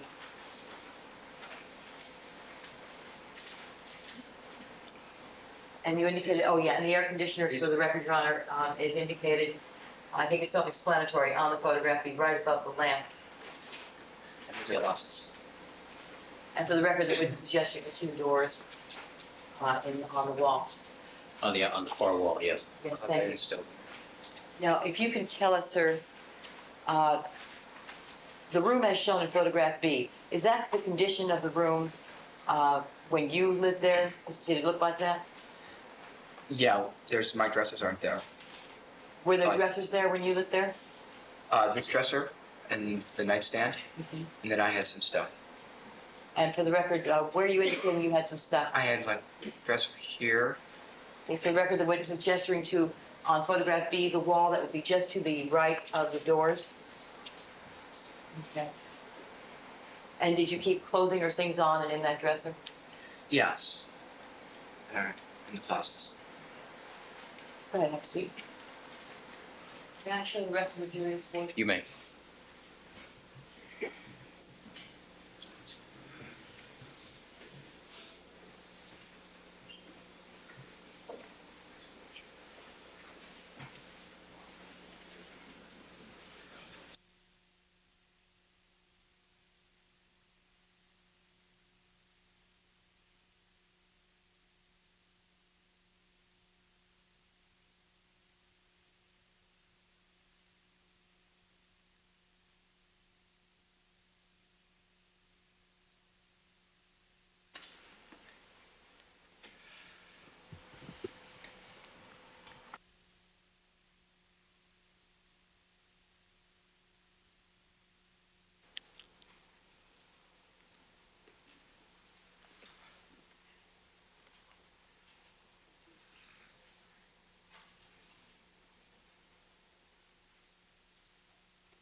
Questions to ask you.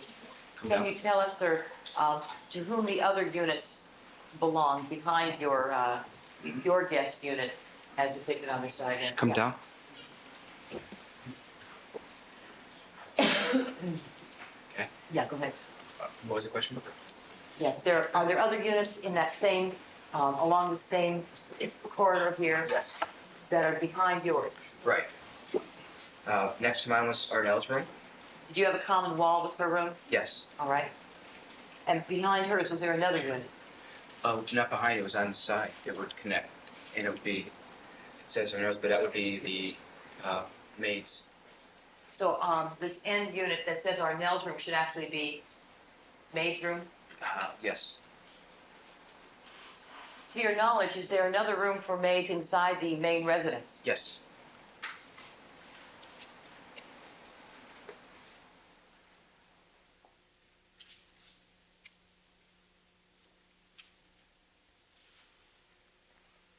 All right. As of June 12th, 1994, sir, who was living in the main house and in the guest units? OJ in the main house, Arnell and Arnell's room, and that's my room, and Gigi off and on.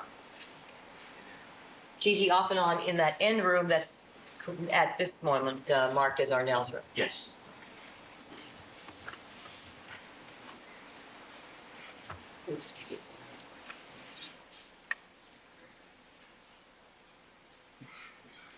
All right, if you can, sir, if you come out of your room, out of those shuttered doors that are shown in these photographs A and B, Yes. can you describe what is outside your door when you step out? My first steps when I Right. it's first steps out are the cement, and I would have to go upstairs to left or right.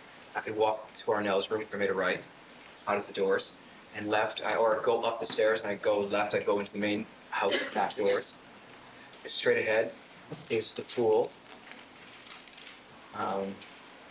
like a barbecue. Hit there and.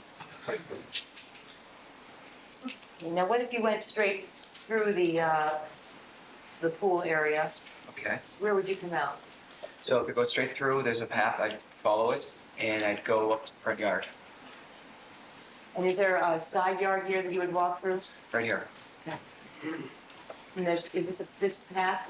Is that it? Accurate? There's a path there that takes you through the yard? Yes. And where does that path take you to? Where does it end? It goes into the main driveway. Okay.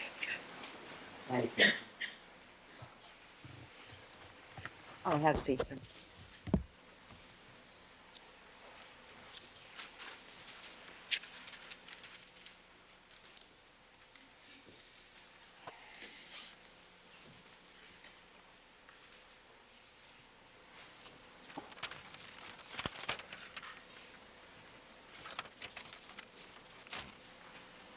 All right, so you indicated Gigi. Who's Gigi? Gigi was a housekeeper. Did she live in on the property? It was off and on. She had a husband, I'm sure she still does, and she'd go to where he was at. You know, sometimes stay there, sometimes not. Okay. So at times she would spend the night on the property and other times not? Yes. Was there any other maid that lived in the property? At that time? Yes. No. Just Gigi.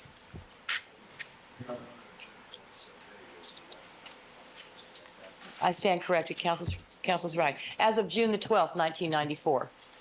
June the 12th was Gigi. Okay.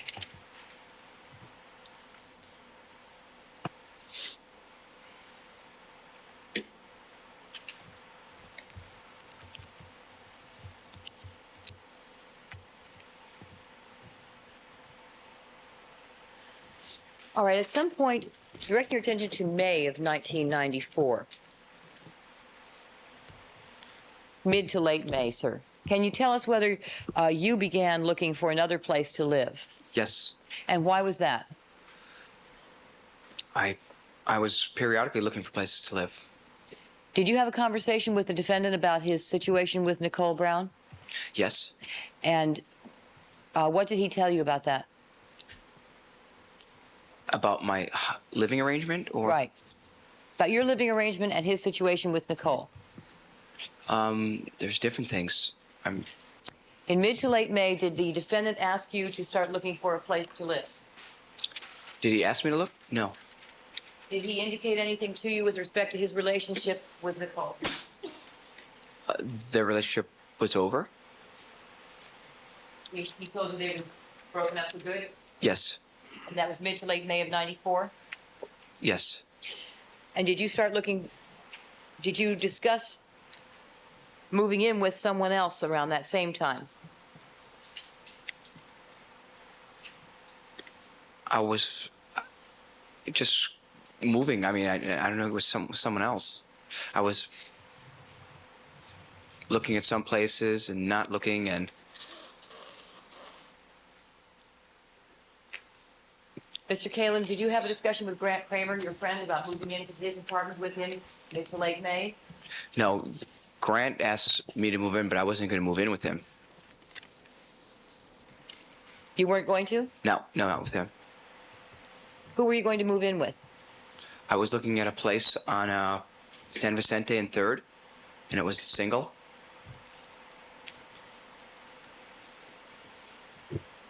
And did you actually make some arrangements to move there? Yeah, I did the application. I knew the person that was renting it out.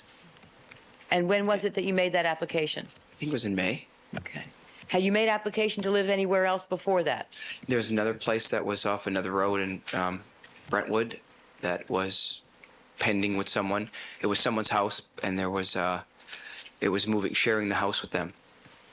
And when did you make application to live there? That was, I think, also in May. Okay. At any time prior to May, at any time prior to May, did you make application to move out and into some other location?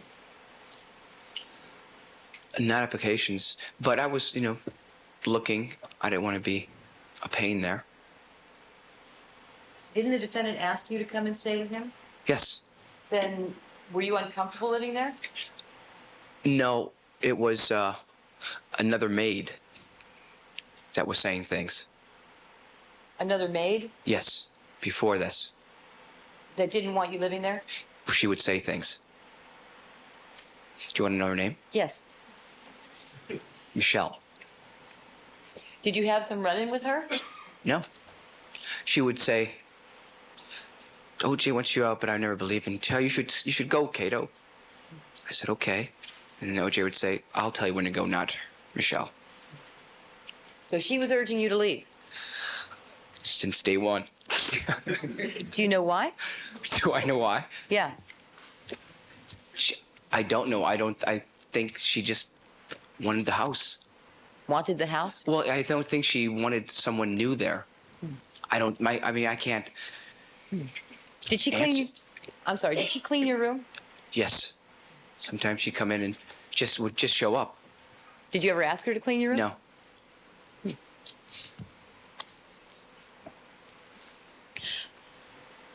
All right, directing your attention to June the 12th. Yes. Can you tell us who was in the house, June the 12th of 1994? Can you tell us who was in the house on that date? On June 12th? Yes. Just myself and OJ. Was Gigi there? She was not there. How about Arnell?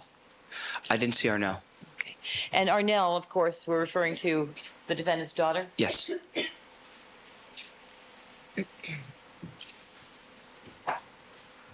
Do you recall what time it was when you first saw the defendant on the date of June the 12th, 1994? I thought it was like in the afternoon, about 2:30. And where was it that you happened to see him at that time? It was in the kitchen nook area. Did you have a conversation with him? Yes. What did you talk about? We talked about he went golfing that day. It was a golf game. And then what else he did, how he did in golf. And he played cards. Did he tell you whether he won or lost? In golf or cards? Golf? I don't remember. Cards?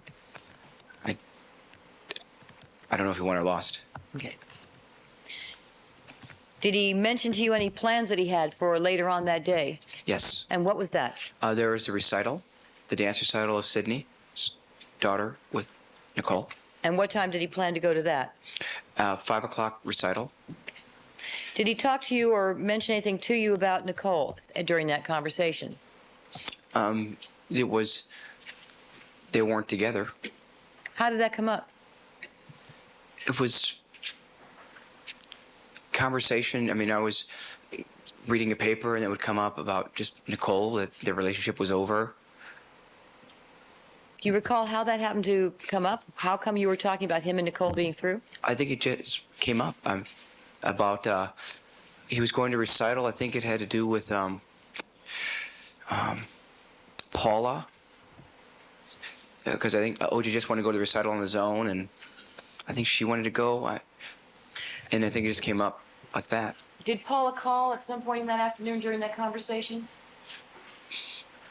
Gosh, I think so. I can't recollect it. I think so. Who do you mean when you talk about Paula? Who is that? OJ's girlfriend? Paula Barbieri, is that? Yes. Did you have a conversation with the defendant about Paula Barbieri? I think she wanted to go, and that was it. That I think OJ just wanted to make it kind of a family thing, just to be on his own. Okay. Did he tell you that Paula was upset because she wanted to go to the recital? Mm-hmm. Yes. She wanted to show Nicole that she was the defendant's girl? Sustained. No, is this what the defendant told you? Rephrase the question. I'm sorry, Your Honor. What did the defendant tell you that Paula said to him? I think she was upset that she wasn't going to go. Yeah. 12:20, Your Honor. 12:20. Evidence code section. No, I know. I'm thinking. I'm going to sustain the objection. Can I be heard? Sure. How about later? Okay. Well, Proceed. I'm going to get past it. How late are we going to go? Till you feel comfortable.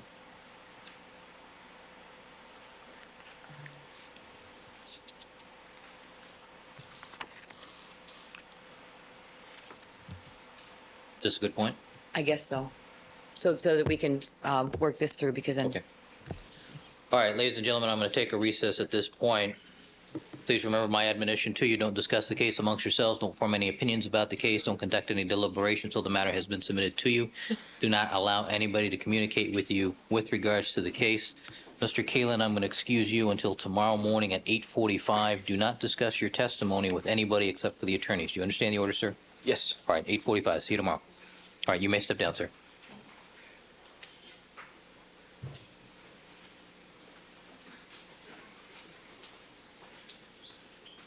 All right, counsel will argue that issue as soon as we excuse the jury. All right, we'll stand in recess. Thank you.